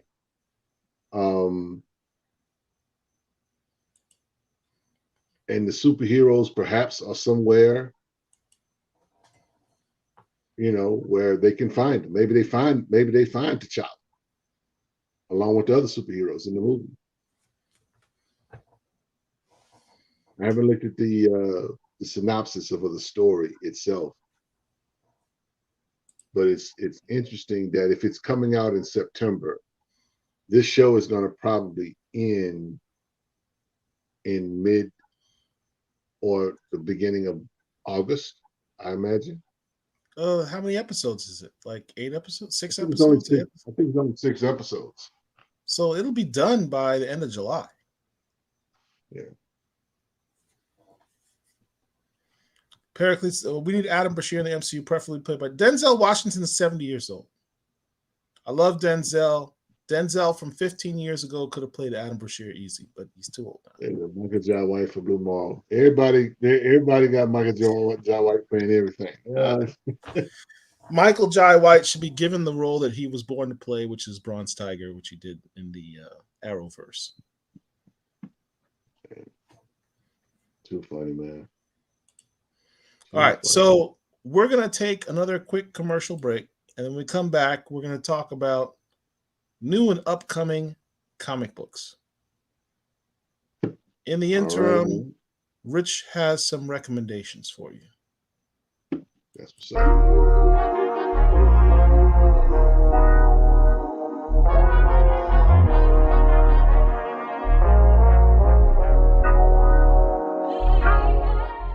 What do you do when you're black and blue, when your paycheck is not a sign of respect, and the most you can hope for is going home without stars from the superhero walls? Code of Honor, written by Chuck Dixon, spins a yarn about cops and heroes that you can never mistake one for the other. Officer Jeffrey Piper is a wide-eyed rookie who gets a lesson in ethics on his first few days on the job. He learns how the lines get blurred. He learns more blurry, all the more the worry. Still, he's the optimist. There's lots of overtime to go with thoughts that undermine his goal to be seen as a hero. But he gets a lesson in reality. That lesson being heroes fly while the masses die and cops serve only for crowd control. But leave it to Officer Piper to find sunshine in the cold, dark world. Trouble is, Officer Piper is so used to the darkness that the light he loves bothers him. She wants him to be better, which is a switch, saying that he wanted to be a hero at first, but like I said, the lines get blurred at times. Code of Honor is a 4-issue story that you can find in your dollar bins. Pick this up and you won't be able to put it down. If you like this video, please like, share, and subscribe. And until next time, peace.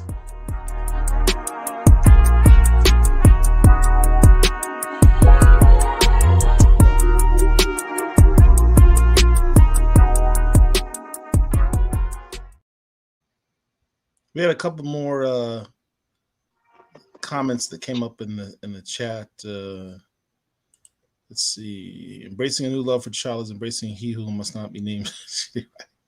Okay. It's Cole recommend the music, visuals, wordplay, phenomenal job. That's to you, Rich. Appreciate that. Appreciate that, Dion. We try. Rich is doing his damn thing on these Rich recommend videos. I hope you guys are paying attention. I personally know that every time he makes a recommendation, I definitely run to the store and buy whatever Rich recommends, because he has yet to be wrong on anything he recommends to read. Man, look, if I can put my name out there on it, I feel like if I thought it was worth the price, you know, I think you should pay the price to go ahead and get it. Most of it comes out of dollar bins. So speaking of Chuck Dixon, bro, last week I talked about Ripperverse. Right. And Chuck Dixon is getting ready to write a book for Young Ripper, a book called Alpha Core. Right. And Chuck Dixon is a legend. And so that dude is able to pull in that kind of talent. You can't do nothing but salute that. So yeah, Chuck Dixon has written on Punisher, he's written on G.I. Joe. He's got a long history. And Batman, Batgirl, Birds of Prey. I mean, dude been around. Yeah. So we're going to talk about upcoming books. One of the things we're always emphasize here at Black Comic Lords is the importance of pre-orders. So we have books coming out next week, which you can't pre-order, obviously, but it's good to know what's coming out next week. And we'll also go over the pre-orders for the final order cutoff, which I believe is Saturday. It's this weekend. So let's go to what's coming out next week. One of the things that we have is an account with a really cool website called League of Comic Geek. I'll share that with you here. So go to League of Comic Geek and you can go into search, type in Black Comic Lords, bring up our account. Here's our page.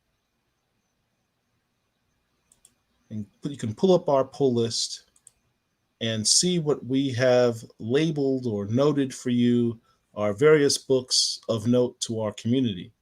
Books that feature Black characters, and books or books that have Black comic creators on them. There's a lot of books here, so I'm not going to go through every one of them, just sort of scroll through them and show you what's coming. Action Comics 1056. I don't know about this book. I don't know if this particular book has anything to do with Steel, but I will say this.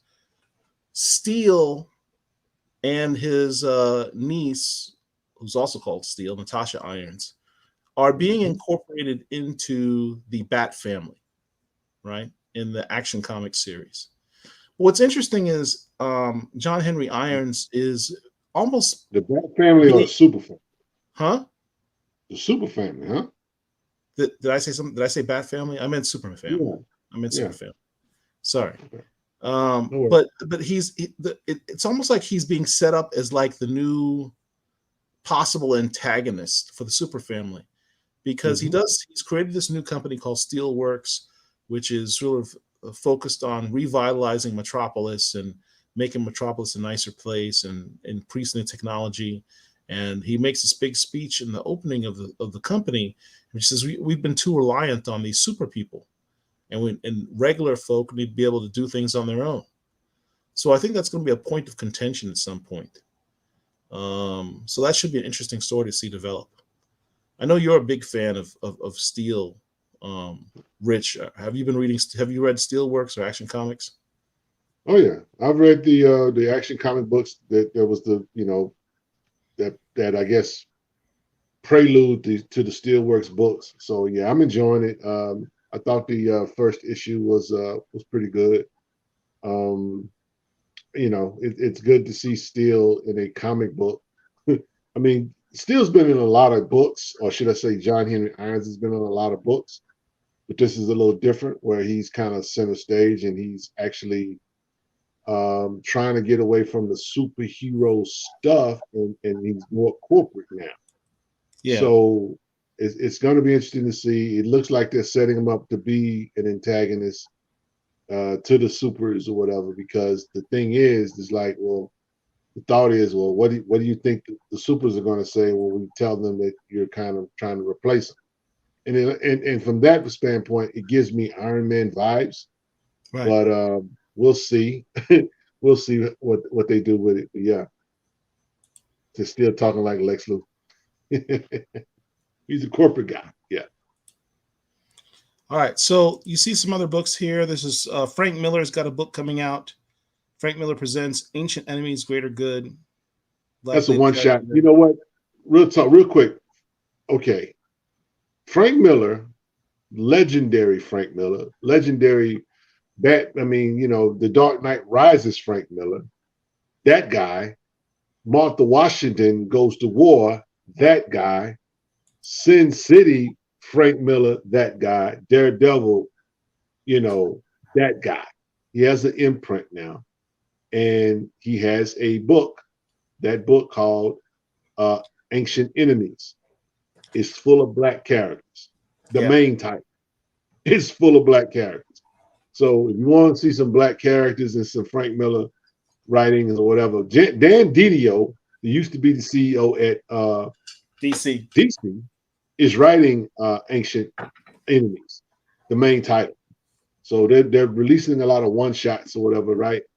But yeah, y'all should check that out. Also have this book called Astro and Inez La Novela, and Avengers Beyond, which obviously has Black Panther in it. Next line, we've got Dark Horse Comics Blue Book, which is a story about this black couple, the Hills, I believe their names are, who get abducted by aliens, and they're kind of trying to unravel that mystery. Here's a book I really wanted to point out, Captain America: Symbol of Truth. So Captain America got relaunched as two different books. You had Symbol of Truth and you had Sentinel of Liberty. Sentinel of Liberty was a Steve Rogers book. Symbol of Truth was the Sam Wilson book. So you had kind of like these two ongoing Captain America books. Culminated in this Cold War short story crossover event, which I believe is now done, and didn't really accomplish a whole lot, to be honest with you. It was a bit of a disappointment, in my opinion. But this particular issue of Captain America: Symbol of Truth, first of all, I love this cover. You've got Black Panther on the cover. You see the signs of the flag of Wakanda here. You've got Misty Knight here. You've got Cap Falcon in the center. You got New Falcon over here. Captain America, Sharon Carter. These are all the characters that have been in these two runs. Now, the premise of this book is that Sam Wilson goes back to Harlem after the events of Cold War. So Sam Wilson's going back to Harlem. It's called Cold War Aftermath. Fresh from the battle with Bucky Barnes and White Wolf, Sam Wilson returns home to Harlem with battle scars and a renewed sense of focus. With Misty Knight by his side, he sets out to forge a new path and maybe reunite with some old friends along the way. So this is the first time we've seen Sam Wilson back in Harlem in a long time. If you remember the original Captain America and Falcon run from the 60s and 70s, Cap and Falcon spent a lot of time in Harlem because that's where Sam was based, and he was kind of showing Cap the ropes as to how inner city life worked in Harlem. There are times where Cap would stay at Sam's place over in Harlem. Very interesting run, because they also got to deal with some racial identity politics and stuff at the time, because Sam Wilson as Falcon was viewed as kind of a sellout in the Harlem community, and Sam had to deal with that. Yeah. So it's interesting to have him go back to Harlem with Misty Knight. I'm curious to see what types of friends he's going to engage along the way. Well, if it's Harlem, you know, Luke Cage has got to be somewhere. That's what I'm thinking. Luke Cage is now mayor of New York, so yep. I don't know if he'll be there, but hopefully this writer Tochi Onyebuchi will delve into the rich history that Sam Wilson has, and just Marvel characters in general from New York, Black characters, and try and introduce and use that as a way to pivot to introduce a lot of these old characters. That's the hope. So I really think this is going to be an interesting run at this point. I think this is a good jumping on point for this book if you haven't been reading this book already. Let's see. We also have the Creed book. If you were a big fan of the movie Creed with Michael B. Jordan, this book stars his daughter. It's kind of set, say 5 years in the future when his daughter's growing up. Multiple covers.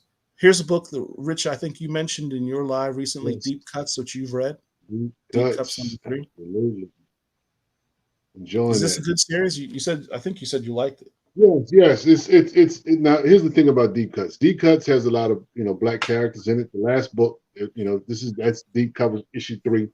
The last issue didn't have that many Black characters, and there were a few, I want to say, but basically it's a book. It's an anthology book.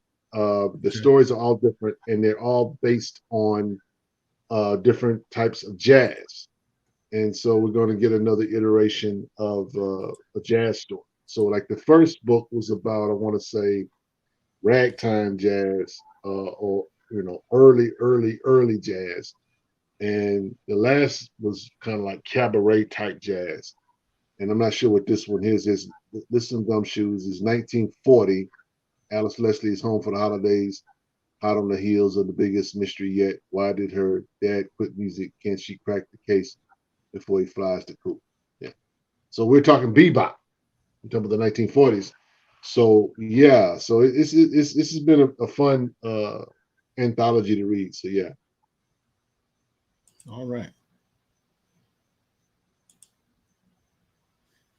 We also have, let's see, Eternus, which seems like an odd pick, but this actually has a Black lead character, Heracles, who is envisioned the demigod as a Black character. Exile by Wesley Snipes. Yes, sir. You got a book dealing with set in a future, dystopian world, aliens, secret agents. Wesley Snipes threw every genre that you can imagine into this book and just made this a good. He made it like a popcorn flick in a comic book, basically, is what it is. Yeah, it's very, very good, solid read. I mean, I've enjoyed all of the books that he's put out so far. So yeah. Mosley 5. I think this is the final issue of Mosley. Mm-hmm. 3 covers. I like this cover, the incentive cover. Yeah. 1 in 25. Yeah. Wow. That's kind of dope. For my money, you probably want to go with cover E if you can find it at cover price rather than the incentive. Yep. This book, Oswald and the Star Chaser. I have no idea what this book is about, but it had this dope cover with the sister on it. Let's take a look. King Feck will burn the revolving Axis 3F to the ground to get his way. Only person who has the guts to stop him, Oswald Bretters. Knight and King clash. Star Chaser makes the daring rescue. Devilfish swim in treacherous waters. And a hero will fly again. You want to miss the explosive midpoint of the first story arc. I have no idea what this book's about, but I saw the cover and I was like, this is kind of cool looking. Okay.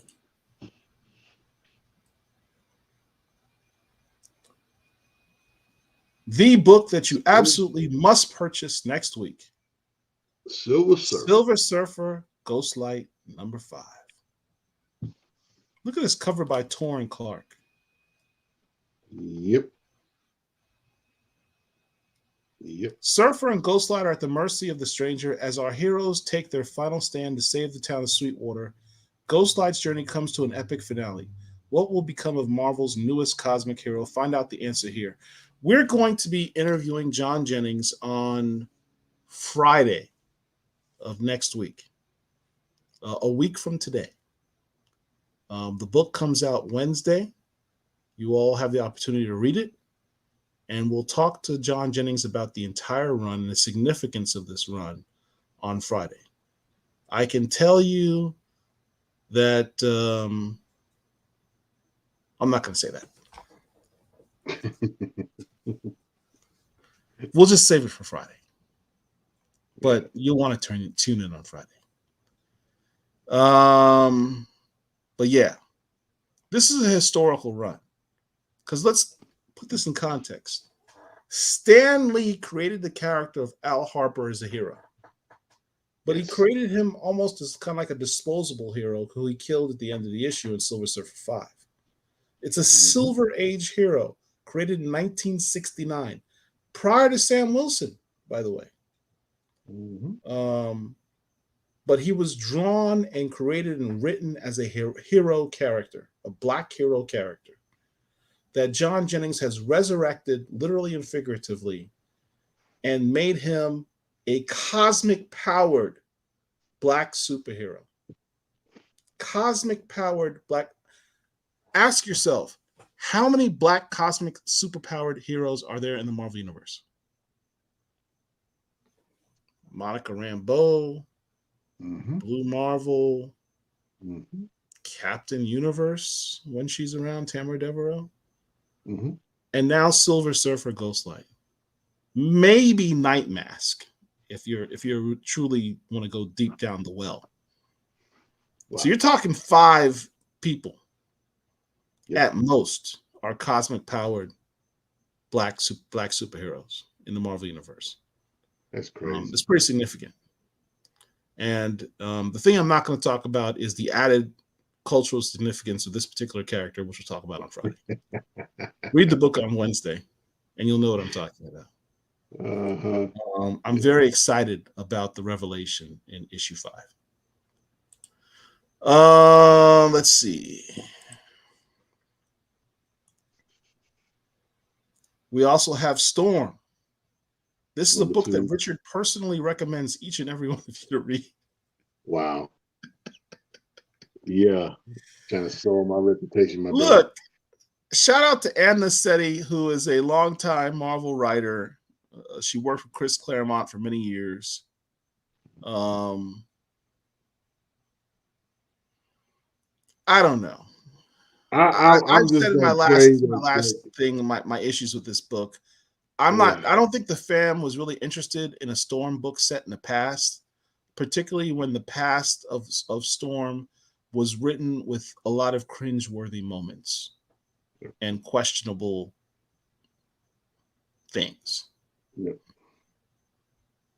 I think a Storm book set on the present or the future is more what the family would like to see, and this is not that. Although I applaud her efforts in the analysis of Storm in the past, this is not what the family asked for. That's pretty much all I can say about this series. What do you think, Rich? I mean, look, I'll just say this. Issue 2 better be better than 1. I mean, I'll give it another issue. Yeah. If issue 2 is not good, I'm not buying anymore. Yeah. Because I'm not she's doing purpose. Yeah, I mean, here's the thing. If Storm wasn't on any other books, it might be okay. But the fact that Storm is in X-Men Red, okay. What is it? Immortal X-Men? He's in that too. He's in some other books. And you give us this, like Paul said, we didn't ask for that. Nobody asked for that. Nobody asked. Oh, matter of fact, shout out to Al Ewing, who's writing X-Men Red, who brought back was it Genesis? Black character. Yeah. Black Queen of Mutantdom. Yeah. Apocalypse's wife. Yeah. Apocalypse's Boo Thing. Yeah, y'all go get that late pass if y'all not reading X-Men Red. Funny thing is, X-Men Red issue 12, that was the book that just dropped last week, matter of fact. It had been a minute, and I don't know if Al was just taking his time. That book is coming out like every other month now. Yeah. Come on, y'all. I'll get it together. Together. We have this book by Howard Chaykin. Howard Chaykin is an interesting writer / artist who does not shy away from dealing with political topics. No, the only negative I would ever say about Howard Chaykin, I wasn't too happy with his run on Blade because he sort of changed Blade's origin a bit, in which technically Blade's British and his mother was a former prostitute. I wasn't cool with that. But it's canon now. He's got this book called Sunshine Patriots. It says here in the solicit, you think you've read everything about Hollywood, think again. And when legendary creator Howard Chaykin is the director chair, expect the unexpected. Follow the adventures of two former members of Roosevelt's Rough Riders. It's President Roosevelt, for those of you who didn't pay attention in history class. Rough Riders cavalry who arrive in Hollywood in 1913 and find themselves caught in the web of a dangerous new world. As the first Sicilian mobsters make their way to the City of Angels, the two heroes find themselves recruited as mercenaries for the movie studios and drawn into the cutthroat world of cinema, with a front row seat to the building of a new American empire. With its action-packed narrative and exciting new historical setting, Sunshine Patriots is a must-read for fans of the Western genre and anyone interested in the early days of Hollywood and the formation of one of the most important facets of American culture. Multiple covers. It's obviously got a black lead character. Yep. Interesting time period they're talking about here. I think this dude looks kind of like Steve Harvey right here. Yeah. This cover looks like it was done by the same artist that did the what's that book that you're talking about? The jazz book, Deep Cuts. Deep Cuts. This cover kind of looks like Deep Cuts cover. I like Howard Chaykin. He's like beer. He's an acquired taste. Yeah, he is. He doesn't shy away from dealing with controversial topics, political topics, historical topics from an interesting lens. Look, now here's an interesting book. Richie, you just mentioned about Genesis coming back, right? Wife of Apocalypse. This is Apocalypse's whole family in their own book. I think this is a one-shot. Now, for those of you who are not X-Men fans, the X-Men, as you currently know them in the 616 universe, is largely influenced by the Jonathan Hickman run from a few years ago called Planet of X, Power of X, and House of X, in which he totally revamped the entire mutant universe in the Marvel 616 universe. I'm not going to go into all the details of it, but suffice to say that part of the story had to deal with the origins of Apocalypse and his family. This book, Heralds of Apocalypse, deals with Apocalypse, his wife, Genesis, who you see there next to him, and these are their 4 children, who are the original 4 horsemen of the Apocalypse. For those of you who may be a little confused about your history, Apocalypse is technically a black character. He's from over 5,000 years ago in ancient Egypt, before the invasion of the Romans and the Greeks and the Persians, when Kemet was just Kemet, next to Nubia. Yep. That would technically make him blackety black For those who don't know, I know he's blue because of his mutation, but he is blackity black. And that's his wife, Genesis. So, and these are their children. We talk about the importance of seeing, black characters on covers. If you view it from that historical lens,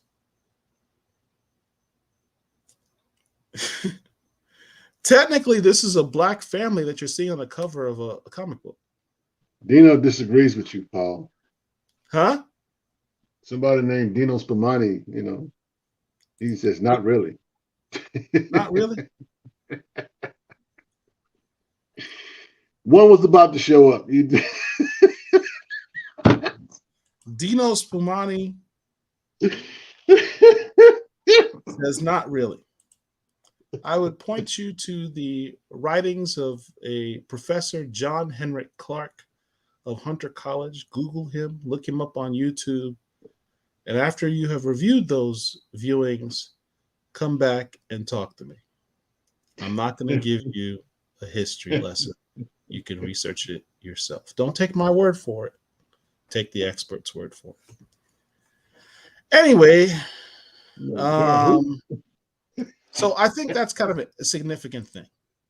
Yeah. You could technically argue it might be a bit of a reach, but that's what we do. He says, not really referring to Blade's mother. Sorry about that. Oh, Blade's mother? Well, that's the way Chaikin supposedly wrote her. He did.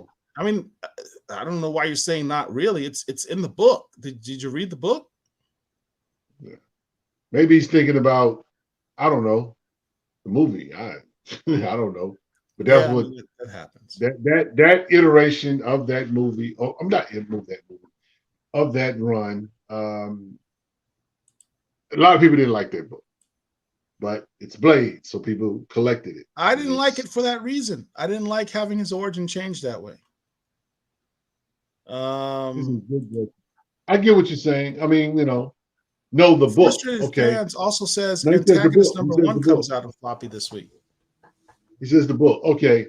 Maybe now, Dino, I'm just curious. What book are you referring to? I know you say the Blade book, but which can you give us, say the issue, so we can reference it?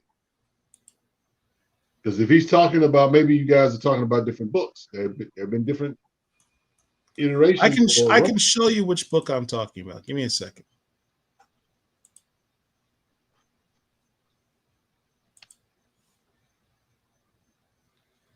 Let's pull up my Blade. No, he says, actually, Blade's mother was not a prostitute. She found refuge in a brothel. You know what? I apologize, Dino. And my recollection is consistent. We missed that comment, Dino.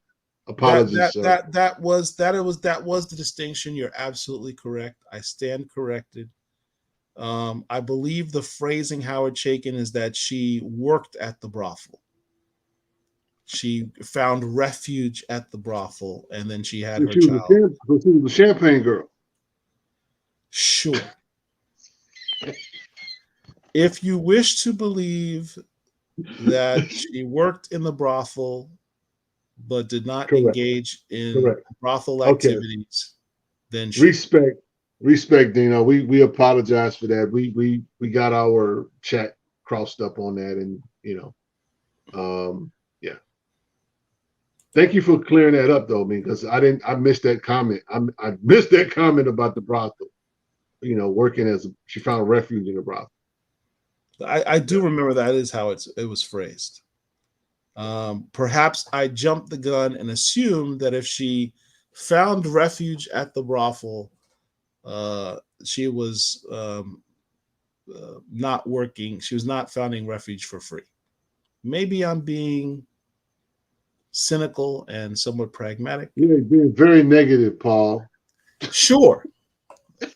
I just assume that if you're at the brothel, you're probably working at a brothel. Oh, now he says, I don't know many pimps that give out a lot of free you know. Antagonist #1 is supposed to come out in floppy next week as well. Yeah. Are we talking about Godhood Comics antagonists? Godhood Comics. They're going to be in the show? They're going to be in the store? They're going to be in the store. I believe they cut out a deal with Diamond. Concrete Comics also cut a deal with Diamond. I believe Second Sight Publishing might have also cut a deal with Diamond. So these brothers are going to get their books into regular LCS stores now. Listen, Diamond has lost their biggest they lost their biggest vendors in Marvel and DC in the past year. They had to do something. Yeah, but here's the thing. I love the fact that these brothers took advantage of the vacuum that's left and decided to go that route.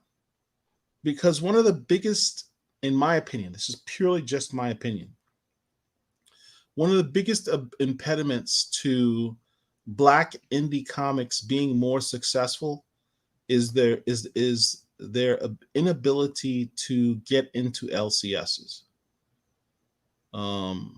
If you're only able to acquire the book via a website or a Kickstarter, that's not nearly as lucrative as being able to also get it into an LCS as well.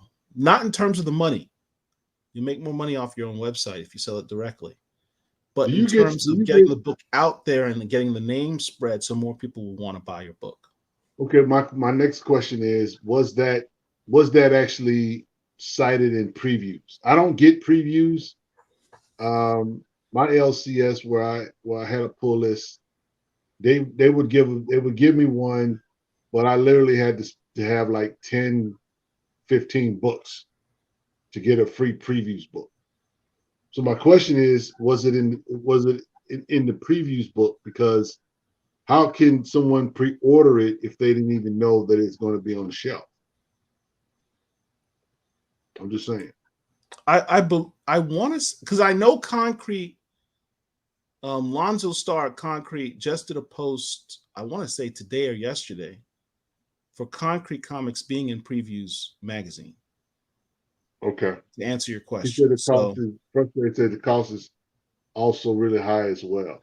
Well, right. I have. Yeah, they don't make as much money when they're selling the books to the LCS because the LCS has to, Diamond gets their cut. It's definitely more lucrative to the Black comic creators to sell it directly to fans via their websites than it is by going through Diamond. But the long-term thing is that for people that don't shop on the internet, having books pop up at LCS is a great way to get the books out there. It's an added way to get the books out. Right.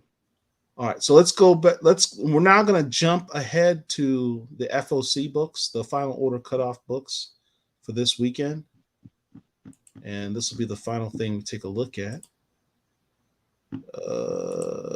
Share screen. Did you read any books this week, man? I did. Did you read the Cyborg book? I did. What did you think of it? I liked it. I'm curious as to whether, without giving spoilers, I'm curious as to whether the development of that character that was introduced in the first issue, if that's going to be the new status quo for that character. Or is this a temporary thing? Did you read Titans?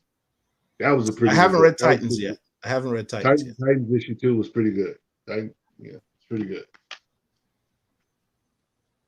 So here's the upcoming books that are coming out on July 26th. So basically a month from today.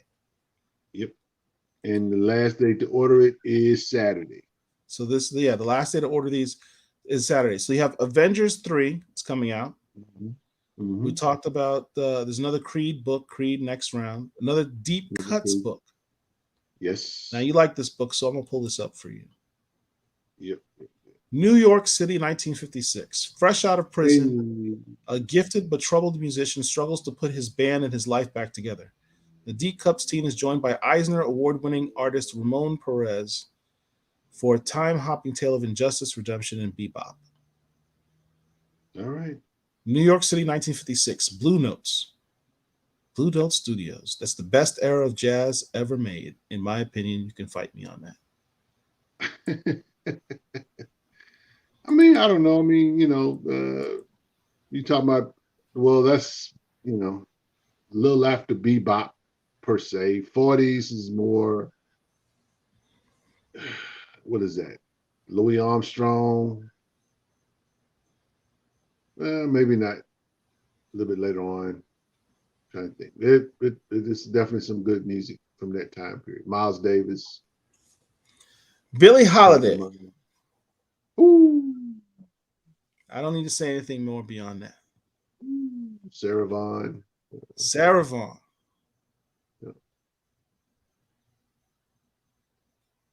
Indigo Children, I believe, has some black characters in it. I don't remember the specifics of it, but it was added to the list.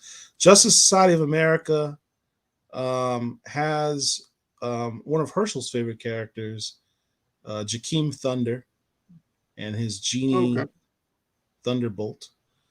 Some other black characters in this book. There's a new, not Catwoman, like what's Catman but as a woman. Anyway, that character's in there. And not Dr. Midnight. Dr. Light. Dr. Fate. Dr. Fate. No, the with the crescent moon on the head. What is that character's name? Oh, you're talking about Dr. Miss. No, not Dr. Miss. Let me pull up the doesn't Crescent Moon. Crescent Moon? Crescent moon on the head. You sure? Wow. I'm having a brain fart literally as I do this live, and I can't remember the name of the character. I know it's going to bother me 5 minutes after this thing's done. Dr. Midnight? Dr. Midnight? It's not Dr. Midnight. I don't think it's Dr. Midnight. Gold Tiger said Dr. Anyway, Midnight. It's got a number of black characters. It's not Dr. Manhattan. Scorched, which is a Spawn book. Mandalorian, written by our boy Rodney Barnes. This is season 2, issue number 2. So this is the second episode of season 2, written by Rodney Barnes. And Storm number 3. Ultimate Invasion. So you asked me if I read books that came out this week. Let's talk that one. Huh? You read that book? Did you not read Ultimate Invasion? Bruh, at $8.99 scared me away. $8.99. It's $5.99. No, it's not. Well, the second issue is $5.99. Yeah. The first one was $8.99. I was like, really, bro? I looked at the book. I was like, it's 52 pages, but I was just like, I left it on the shelf. I got great friends like you to tell me about it. So here's the thing. Let me pull this up. This is the issue that came out this week, Ultimate Invasion. Yeah. As we mentioned earlier, the MCU, as you know it, in large part was highly influenced by Ultimate Comics, or the Marvel 1/1610 universe. The Spider-Man that you saw in the movies, Miles Morales, Nick Fury, the Avengers that you saw in the Avengers movie, that is all Ultimate Comics.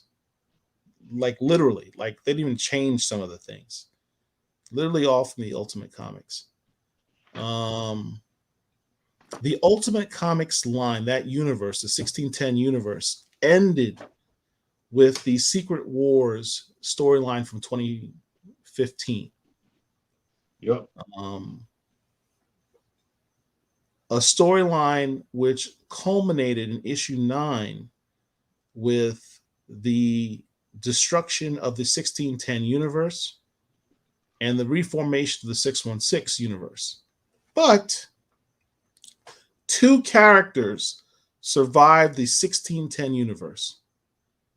Miles Morales and the Maker. The Maker is the 1610 universe's Reed Richards, who is younger but just as brilliant as our 616 Reed Richards, but minus a moral code. So imagine an evil version of Reed Richards. What is cool about this book is that you are reminded as to what an evil version or an amoral Reed Richards, how much damage that person could cause. Reed Richards unchecked is probably one of the greatest supervillains you could possibly imagine. You want to talk about thinking 5 steps ahead? This guy thinks 10 steps ahead. His superpowers of being able to stretch is irrelevant. It's his mind that's his superpower. And he decides, you know what? The 616 universe kind of sucks. I kind of want to go back home. The 1610 universe is technically gone as a result of the incursion. So I'm going to go back to a different universe. I'm going to create as close to my universe as possible. And how I'm going to do that is I'm going to get rid of the impediments to my being able to be successful. I'm going to get rid of superheroes. Starting with Marvel's greatest superhero, Spider-Man. What can I do to prevent Spider-Man from being an issue? Well, I know Spider-Man's Peter Parker. I know Peter Parker gets bit by a spider, which gives him his powers. Why don't I prevent the spider from biting Peter Parker? That's what he decides to do. If Peter Parker does not have Spider-Man, think about this. If Peter Parker is not bit by the spider and becomes Spider-Man, what would the ramifications be to all of these 60 years of comics that came out afterwards? How many people has Spider-Man saved in his life? How many people has Spider-Man influenced in his life?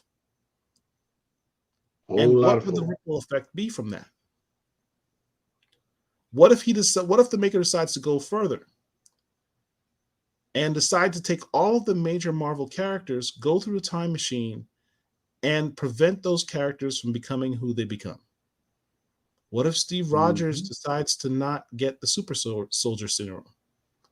What if Tony Stark never becomes Iron Man, never gets the piece of metal stuck in his heart, which causes him to create a super armor to save his own life? Yep. What if Stephen Strange never has the accident that prevents him from becoming a surgeon?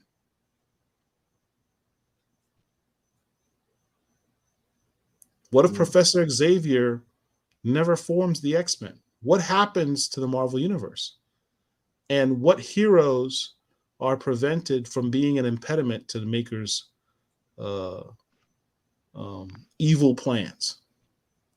That's what Jonathan Hickman is writing here. Dope story. This is only the first issue. And that's the questions this dude raised in the very first issue.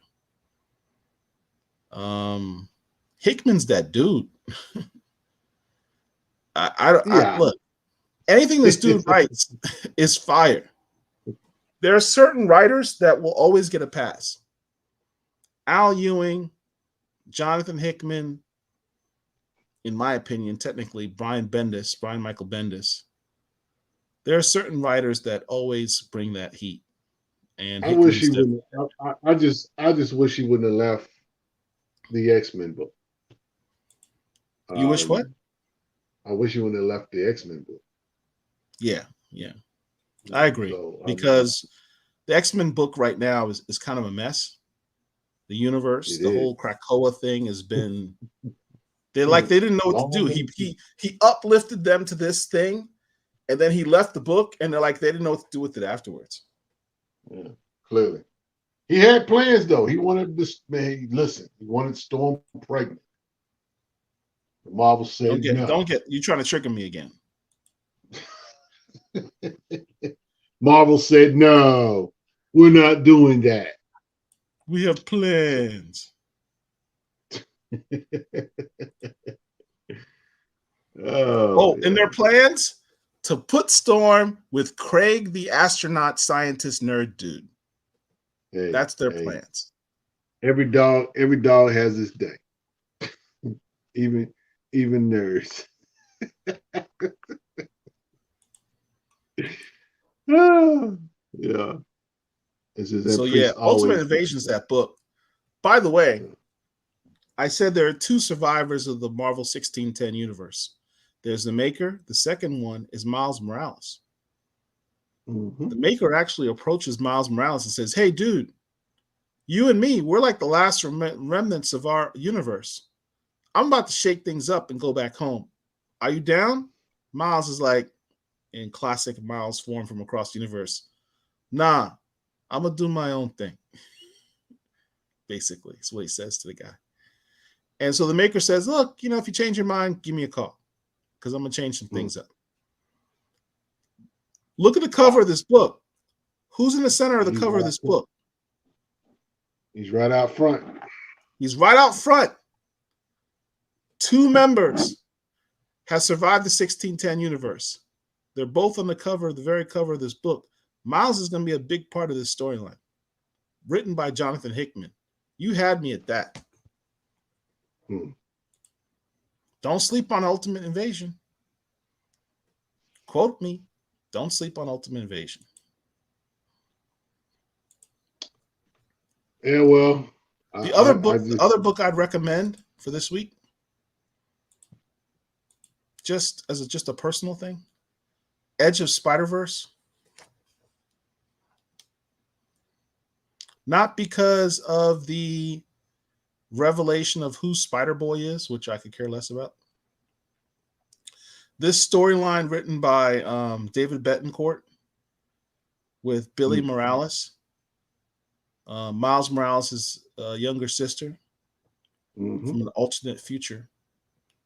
Introduces two new characters. I'm not going to do spoilers on it, but introduce two new characters which have connections to Miles Morales. That's all I will say.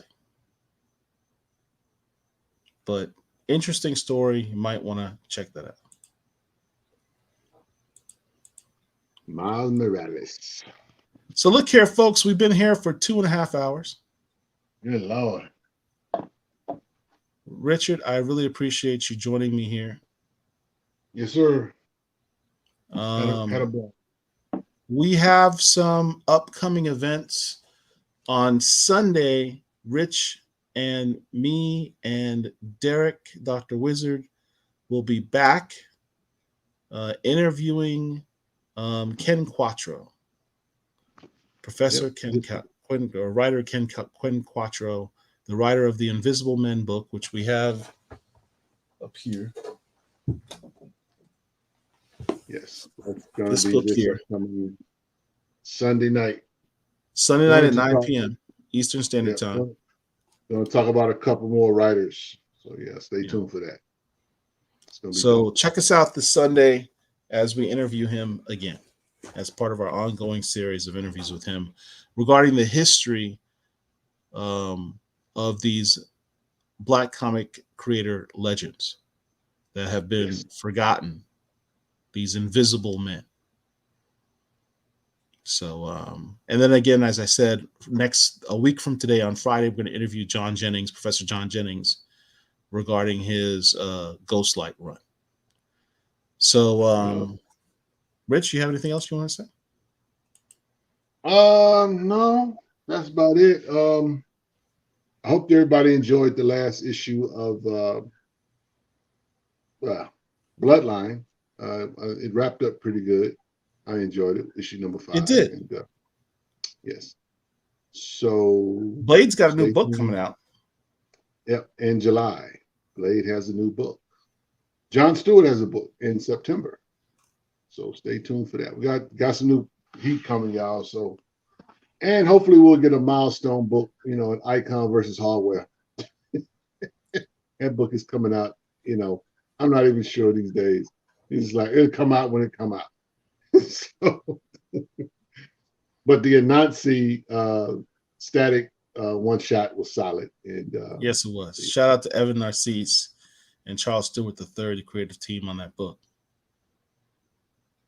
Yeah. I'm wearing some BCL merch. Hey, our Black Comic Lords Comic-Con variant.